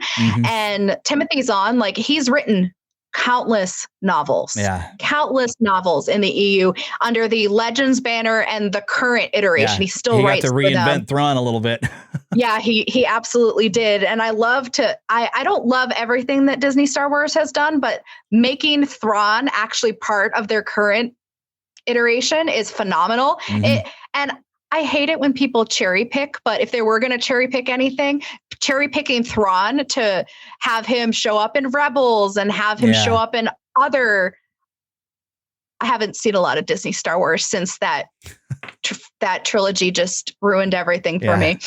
But just seeing Thrawn in Rebels and seeing him on screen, I'm like, this is the best. It's Thrawn. Yeah, absolutely, I would read that Thrawn trilogy. Yeah. He wrote like a duo set of novels a little later on, bringing back like Thrawn. It was really his subordinates, and there was this fake Thrawn, and it's really strange, but it's not as good. But definitely that. If you really like Luke Skywalker, there's a trilogy where Luke is basically establishing his Jedi. It's called the Jedi Academy trilogy. And I want to say it's written by Kevin J. Anderson. That's a really good trilogy. But if you really like action, you really want like a new saga of Star Wars, and you want like a new Jedi Order, you want to kind of have the prequel trilogy where you've got the Jedi Order, but you've got it with this new set of characters. Oh my gosh. Absolutely read the new Jedi Order, because it went on for almost a decade. Dozens of authors. The first book was, what was it called? I can't even remember, but it was written by R.A. Salvatore. And it was so different because he is a fantasy novelist. I believe that's one of the only Star Wars novels he ever wrote, but he set off the trajectory, and he made choices in that book that were kept through decades to come.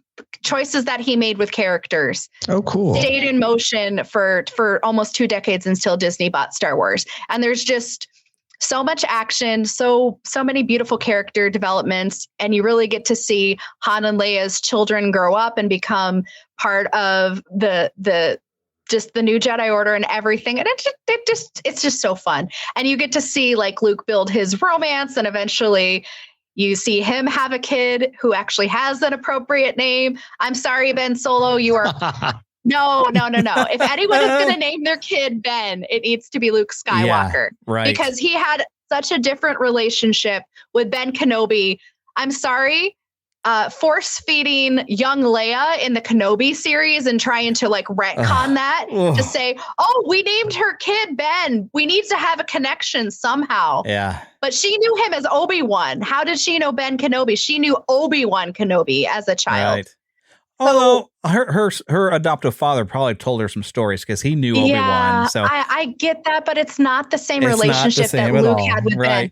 Ben watched over Luke from afar. Yeah. He gave up his life after the Republic fell, watched that kid from a distance, and then was one of his first Force trainers. Like, honestly, that legacy I can respect. I still can't get on board with Han and Leia naming their only child Ben. It's like the dumbest thing ever. I'm sorry. I can't. Yeah. Yeah, should have named him Wicket. Come on. Yeah. All that stuff. Of any Star Wars book that I've gone through that I would recommend, it probably just because it's different, Darth Maul Shadow Hunter, and that's the one I have on a cassette because it's nice getting into the seedy kind of criminal section of Coruscant while mixing in some of the mainline stuff because Darth Maul is in there using the Force and being evil and getting more character establishment than he got in the Phantom Menace. Because I remember the Phantom Menace, the disappointing part was that we were getting this toy and this really cool looking character who doesn't show up until the end. And then they, spoiler alert, killed him. Although they came up with a weird, stupid, and ridiculous way to bring him back, which I was like, okay, I'm just going to go with it. They brought him back not once, but twice. That's weird. And they bring him back in Rebels, and I'm like, yeah. Well, but he didn't get killed off from because he came back in Clone Wars, but he didn't get killed again, did he? So no, he's still there, but he got different set of legs. He gets killed in Rebels. But it's just like, really? I like actually the way he dies in Rebels, though. With having that last exchange with Obi-Wan, where he's avenge us because he was wronged by the Sith too. You know, he was taken as a small boy and forced into this and didn't get to really be himself. And just that moment where he's fallen in Obi-Wan and he just looks at Obi-Wan and says, avenge us. Oh, that gets me. But Shadowhunter is a good story. Take place in the timeline. I thought it was after Return of the Jedi. Is it before that? Rebels is, I believe, before A New Hope. Oh, okay. It's right. It leads right up into a New Hope, and it's kind of set like in the mid years of the Empire. Oh, it is so good. It's one of the few Disney Star Wars things that I'm just like. Although I don't think Rebels was started by Disney, was it? Of course it wasn't. It was some, the same people who were doing the Clone Wars, but it might have been on, because it was Disney XDs where they had it. But they were smart and went back to the people who had been making the Clone Wars series and say, hey, can you make us one that takes place in this era? And they ended up making a good series and some good characters that we liked. And the cool thing about the Clone Wars series is we even got a character we didn't think we were going to like, but by the end, we all loved Ahsoka. When we first meet her in that movie, she's like, wow, she's annoying. This is Anakin's apprentice. But then by the end, I like the growth that Ahsoka had. We all loved her by the end. So they actually made a pretty good character. I don't know that they've done anything really that I appreciated with her since necessarily, but her popping up in Rebels was cool. But I could not get into that live action ones. People would tell, oh no, you'll actually like it. It's like, I watched the first episode and I didn't like it, unfortunately. I made it like maybe a handful of minutes into the first episode and I turned it off. Yeah. It was hard to stomach her when she showed up on The Mandalorian. It was hard enough. I'm just like, I don't need live action a little bit. I don't feel like I need it. Yeah. And honestly, like I only made it through like the first, I want to say I watched the first 2, maybe part of the 3rd season of The Mandalorian.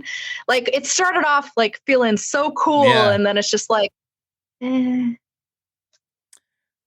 don't have him over on my desk anymore. I was about to say, I have my little Grogu, and my Grogu's over there, way over there on the outside of the room. I got a little Grogu thing that you can feed him and he talks and everything, because we all loved Grogu. The problem with The Mandalorian is they realized we loved Grogu and they started pushing him more into the show, making it about him more than it was about the adventures of a bounty hunter guy. So its first few seasons, so good. Yeah, so good when it starts. But then, the only Grogu thing they did that it really bugged me is when he's eating that one woman they're trying to transport, eating her kids because they're kind of frog-like. Oh, and I was like, the little frog. This isn't just some mindless animal. This is another species that's almost extinct. This is supposed to have been funny. No, that's when I started thinking, every single time. It's like, stop. There's someone's baby. Stop. Yeah. And that's why I was like, somehow or another, this is about to go downhill. Although the second season was still pretty good. And the Boba Fett series was pretty much Mandalorian season 3. I still kind of liked it. But by the time we got the real season 3 of Boba Fett, it's like something fell off the wagon here. And so we'll see what happens when that movie comes out. I'll go see it. But I'm a little nervous because like, okay, you guys need to course correct a little bit. But we'll see, because it has potential to be amazing. It does. It has potential. So I won't hold my breath. Yeah, I'm not holding my breath, but I don't know. That's the thing. They make this stuff and I don't get excited, but I want to like it because I still, I was actually another podcast I listened to that from like PlayStation Access people, but it's called Red Shirt Cinema, and they've went through and they watched all the Star Trek shows and they're watching other stuff, but they describe, because not every Star Trek movie is good, and they describe fandom as something where even when they make something bad, you really wanted to like it, but you're also still passionate about how you didn't like it because of what went wrong with it. But that doesn't mean you're not a fan of that anymore. It just means you just didn't like. You don't have to like absolutely everything they make of a certain series to be still a fan of it. So I am still a Marvel fan, even though they're kind of jumped the shark a little bit. Still a Star Wars fan, even though that really jumped the shark as far as movies goes. And I still love Mickey Mouse, despite that company doing stuff that I'm like, what are you guys doing? And even this week when they announced, here's another news piece I thought about getting into, is, and even though I think this is a great idea, because they needed to remove Aerosmith from the Rock and Roller Coaster, they're putting the Muppet Mayhem in there. Heck yes, brother. I love that. But unfortunately, at the same time, the Muppets 3D is going to go away. And that's the last thing Jim Henson ever did. There's legacy. That was such an experience. And I love it. And I kind of like that Monsters Incorporated is going in there, but I think what it is, I think it's going to be another laugh floor, I guess, which is cool. I remember that in Walt Disney World, loving the laugh floor. And I think that's what they're doing. But it's such a sad thing. But the dumb things that they've done is, if you want to make something for Princess and the Frog, and I've said this on my show before, but y'all haven't heard me rant on this yet, what they should have done, instead of destroying Splash Mountain that everybody loved because they're afraid that some people might have thought it was racist, they should have built a restaurant. Because what was Tiana all about? Tiana's Palace, a Cajun-themed restaurant. You could have built a restaurant based on that movie, and you could have had Lewis, an animatronic Lewis, playing trumpet with a real band playing Cajun-style jazz and having like Cajun food and everything. It'd have been amazing. But no, they tore down a very popular ride to make something that didn't quite work. And I know the cult of Disney still is trying to like it, but the regular Disney people like me looked at it and watched video of it like, it's not doing it for me. It's missing something. It's trying, but it never quite gets the landing. Yeah. It tries, and you got to be like, you're getting so close, Disney, but it always is falling short because you're missing out on the original magic that was there. Yeah. And you can try to retool things and try to make it, quote unquote, more appropriate for the times and connect it to a more modern entity. But I feel like we really lost the beauty and majesty that the original had. Just watching. The animatronics looked great. Like, don't get me wrong. Those animatronics look great, but I watched someone do an on-ride recording. And I'm like, I don't know that I would ever go on that. It's kind of missing something for me. A mountain in the swamp is weird enough. There shouldn't be. It's the swamp. It's flat. It's water. How am I supposed to believe that I'm in a swamp?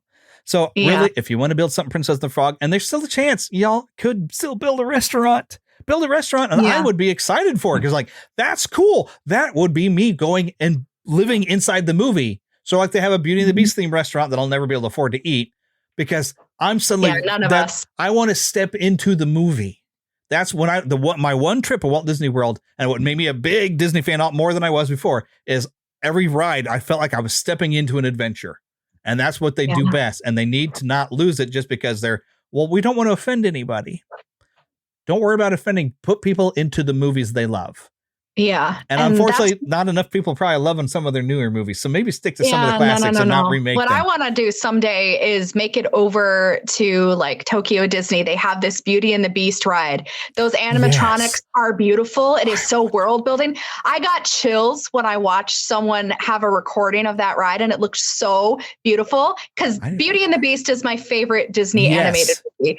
All right, high five. Pretty much any iteration of any kind. Like, let me go get my bell. I love Belle. She is my favorite. I've got little figurines. Your chair looks almost like the same chair in my office. That's fun. Anyway, that's cute.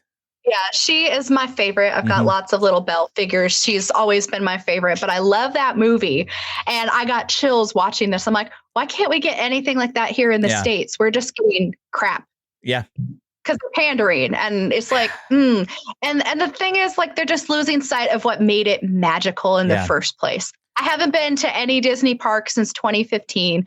I grew up on the East Coast. We would actually drive from New York State down to Florida because pretty much 3/4 of my mom's side of the family lives down there. And we would go like every 2 years going down to Disney. And there was just something magical because there was something for everybody. And now it's just like, they make everything too modern. And it's just like, you have to know where you're going in the future by honoring your past. You can't just be focusing on the present. You have to somehow find balance into honoring your history while moving towards the future. And I don't feel like Disney parks have been doing a lot of that as of late. They're just missing the mark. They're pooping on their past right now. Exactly. And I mean, you know what? The remakes are like the apology tour. Yeah. It's like, this wasn't. I know some people might find this offensive because it doesn't have modern sensibilities of what we think of stuff. It's like they weren't trying to be racist at the time. Walt Disney was a big advocate. So it's like, I'm going to try to get the first black man to get an Oscar, you know, and they just don't get it. And because, these people have this different color. They looked funny. Yeah. Well, so did Elmer Fudd. So did Captain Hook and Shmi were white people who looked funny because they're cartoons. But you can only make white people look funny. Oh no, if there's something else, they better not make it funny. It's like, you know what? If those particular people aren't being offended, then maybe we should just say, hey, this is just fun. But okay. I didn't try to make this be a rant about how Disney, as I tell people, I didn't leave Disney. Disney left me because they have forgotten what they have written on that plaque when you walk into a Disney park about their past and they're looking towards the future. And I can't quote it because I forgot it, even though I've got a little sign that goes down into my master bedroom. But yeah. Disney may have left you guys. I left Disney. Well, that's fine. Yeah, because I understand. But Can I ask you a question, Francisco? I still have this on my desk. What did Disney do that made you leave them? Yeah. Who hurt you, Francisco? Who hurt you? Just pinpoint exactly the moment where you're like, I'm not here anymore. What movie was it? Was it something in the Disney parks? Because I know you're like, I don't want to go to Walt Disney World. I don't want to go to Disneyland. I don't want to do this. I don't want to do that. Blah, Disney. What was it? Can you pinpoint that moment in time? It's like you're in my head. Just like, I'm gone, Disney. Never again. Oh my gosh. That's I've always been curious because I don't know that you've ever told me. Like, we've been married just over 2 years. I'm like, I'm going to look up like a list of Disney movies and see if I can pinpoint the time, because it's hard for me to know. Like I imagine I don't think it was a movie specifically. I think it was sort of a period of time. It was there's a phrase that people say, slowly then all at once or something like that. That's what they say about sleep and love. It's like falling asleep. It's slowly and then all at once, just like love. Yeah. Yeah. So I think it probably started with, I think even though I never saw Princess and the Frog, it really looked that interesting to me. But I think their decision to leave traditionally animated movies, and then they felt like they're a lot more agenda driven than I think actually the thing that really just sort of like was the divine line for me was when they're like remaking their the live action remakes. Yeah. Like stop cash grabbing. Just make new animated movies, or go, if you want to do something like this, go back to your Robin Hoods, your Lady and the Tramps, and redo it, like do an HD remake of this in but still traditionally animated. Do something like that. Yeah. So I don't know why they think they have to do everything. Why they have to make live action versions when because the Lion King of Mufasa, you're still mostly CG. So who are you kidding right now? I mean, and they have no expression. You're just like, oh, that's cool. I'm glad your voice told me what you were feeling. Because your face certainly did it. The Mufasa movie, I will give it credit that they did put more effort into facial expression. You can see that in the trailers. I'm like, I'll grant you that, but I didn't need a story how Scar was an actual heir to the throne, and they weren't really brothers. Yeah, they were best friends, and they adopted Mufasa. And don't retcon and change with the story, because for some reason, one thing that I hate and why I'm definitely not seeing Wicked, I hate it when the villains become the good guys and the good guys are so bad. That's why I think when Disney started to really lose me was with Maleficent. Ugh. I hate it. I was so angry. Don't want to see it. Sleeping Beauty is one of my favorite Disney anime. It's in my beautiful, top tier that movie. 3. Yeah. Love it. And I don't, there's just something about it. And I love that Kingdom Hearts takes Maleficent and makes her such a huge villain in the first game. And I love that. But yes, when you try to make people sympathetic, it's just like, right. You were a petty villain. You didn't get invited to a christening. Everybody but you got invited. You want to kill her. It's cool. Yeah. Let her be. Because she was kind of a wicked, evil fairy. And I'm okay with people who are just, some people just want to watch the world burn. Exactly. I'm okay with that. Let her be that. Yes. Keep her that way. We don't need an Angelina Jolie sympathetic villain. Yeah. Oh, but I was wronged and this is why. Yeah. I'm just misunderstood. Well, it boils down to a bad one night stand. I kid you not. That is pretty much what they did. It's like the writer had a bad one night stand and said, I'm going to apply this to Maleficent, and this is going to be her whole issue. Oh, I thought you were saying Maleficent in the movie had a bad one night stand, and that's what caused her. Yes. Oh, okay. Well, never mind then. Because men are evil, and they took her wings. I'm sorry. I'm not evil. You're evil. Feminist agenda. Oh, it was huge. And it's not so much because really some people have pointed out, well, every movie has some sort of a message to it. It's just whether you present it as story or whether you're preaching it at me. And this is where it makes me nervous for the upcoming Captain America, because although I love Sam Wilson and stuff, and I think his awesome costume for Captain America, I'm kind of eager for that. But when we get a series and he's just telling everybody, do better. And we have to have a 5-10 minute speech of him complaining, telling all these people how they're wrong, and they just need to do better. I was like, you've just lost me. I don't want my movies to preach at me. I go to church. I get preached at, and I take stuff to heart there. I read my Bible. And I get preached at through that. I go to movies for escapism and entertainment. And, and going back to best Christmas pageant ever, there's a message in there. There's something there to teach you, but they teach you by telling you a good story that we can all relate to. And it has made me stop and think, because my wife was talking about a problem student she had. And I was like, I want to know why that student acts that way, because there might be stuff going on that you don't understand. And maybe somebody just could get through to just the right opportunity. Because that's one of the messages with the best Christmas pageant ever is like people who act up.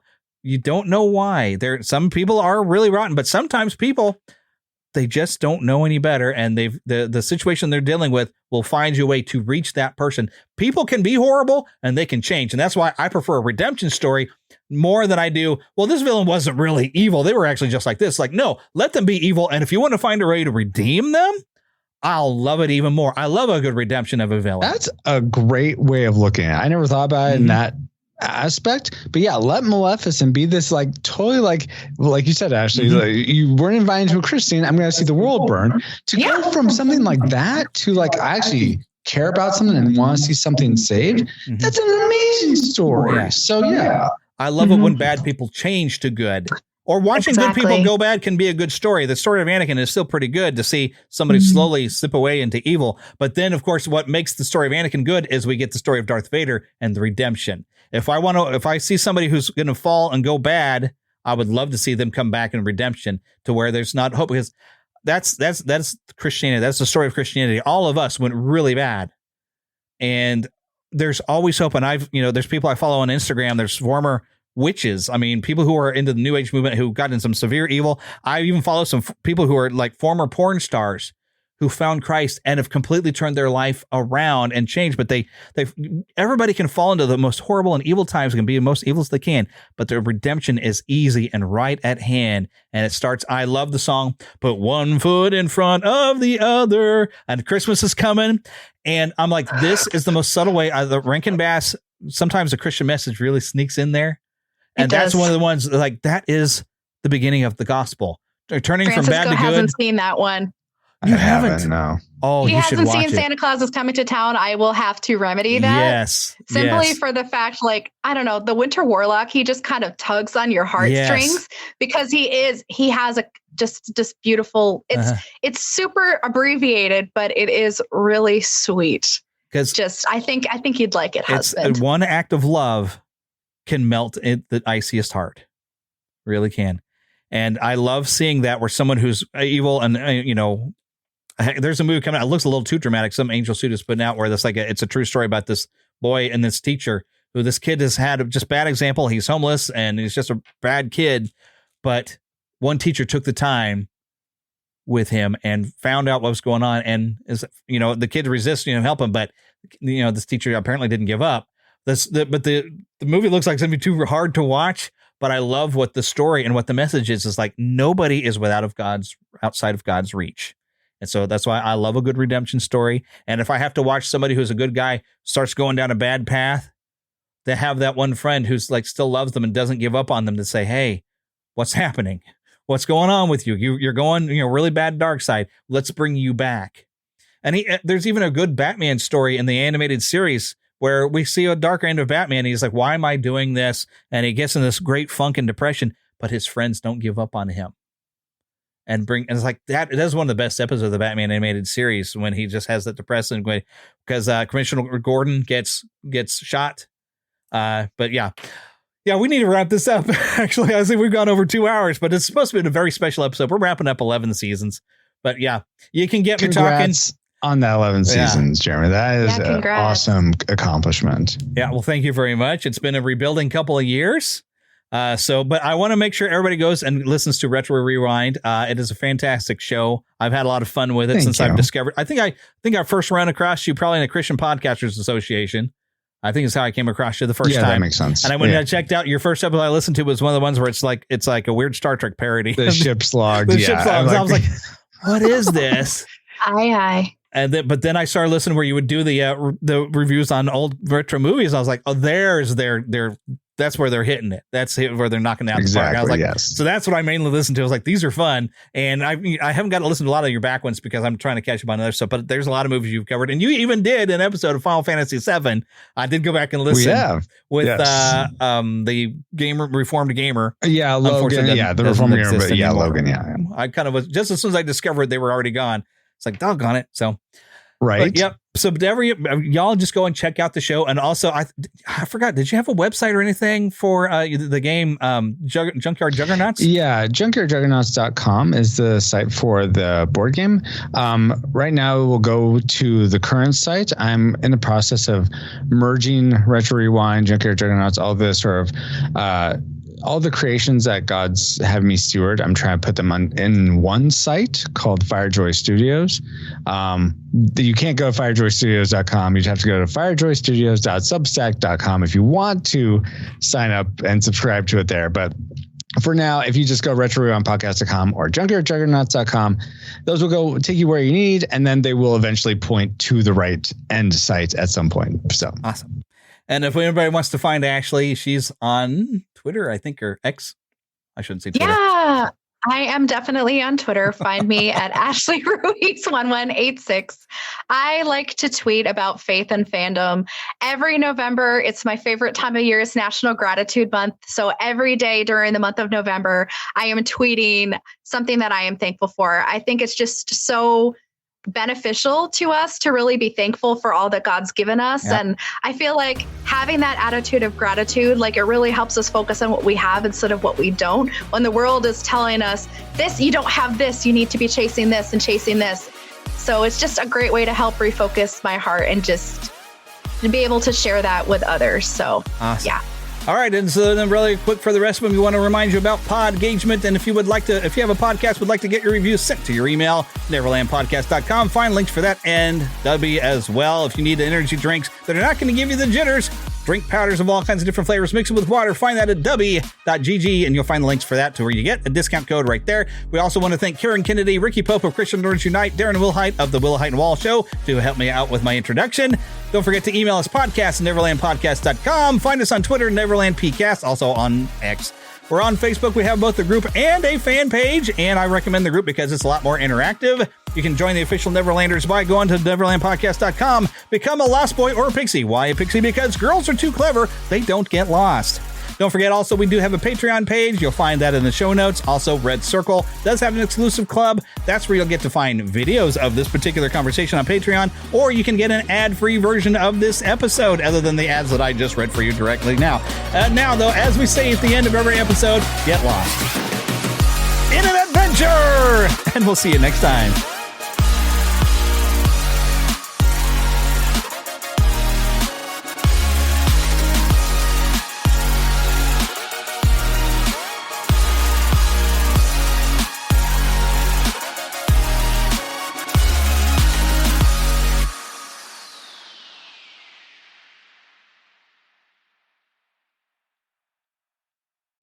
If you're a maintenance supervisor for a commercial property, you've had to deal with everything from leaky faucets to flickering light bulbs. But nothing's worse than that ancient boiler that's lived in the building since the day it was built, 50 years ago. It's enough to make anyone lose their cool. That's where Grainger comes in. With industrial-grade products and dependable fast delivery, Grainger can help with any challenge, from worn-out components to everyday necessities. Call, click Grainger.com, or just stop by. Grainger, for the ones who get it done.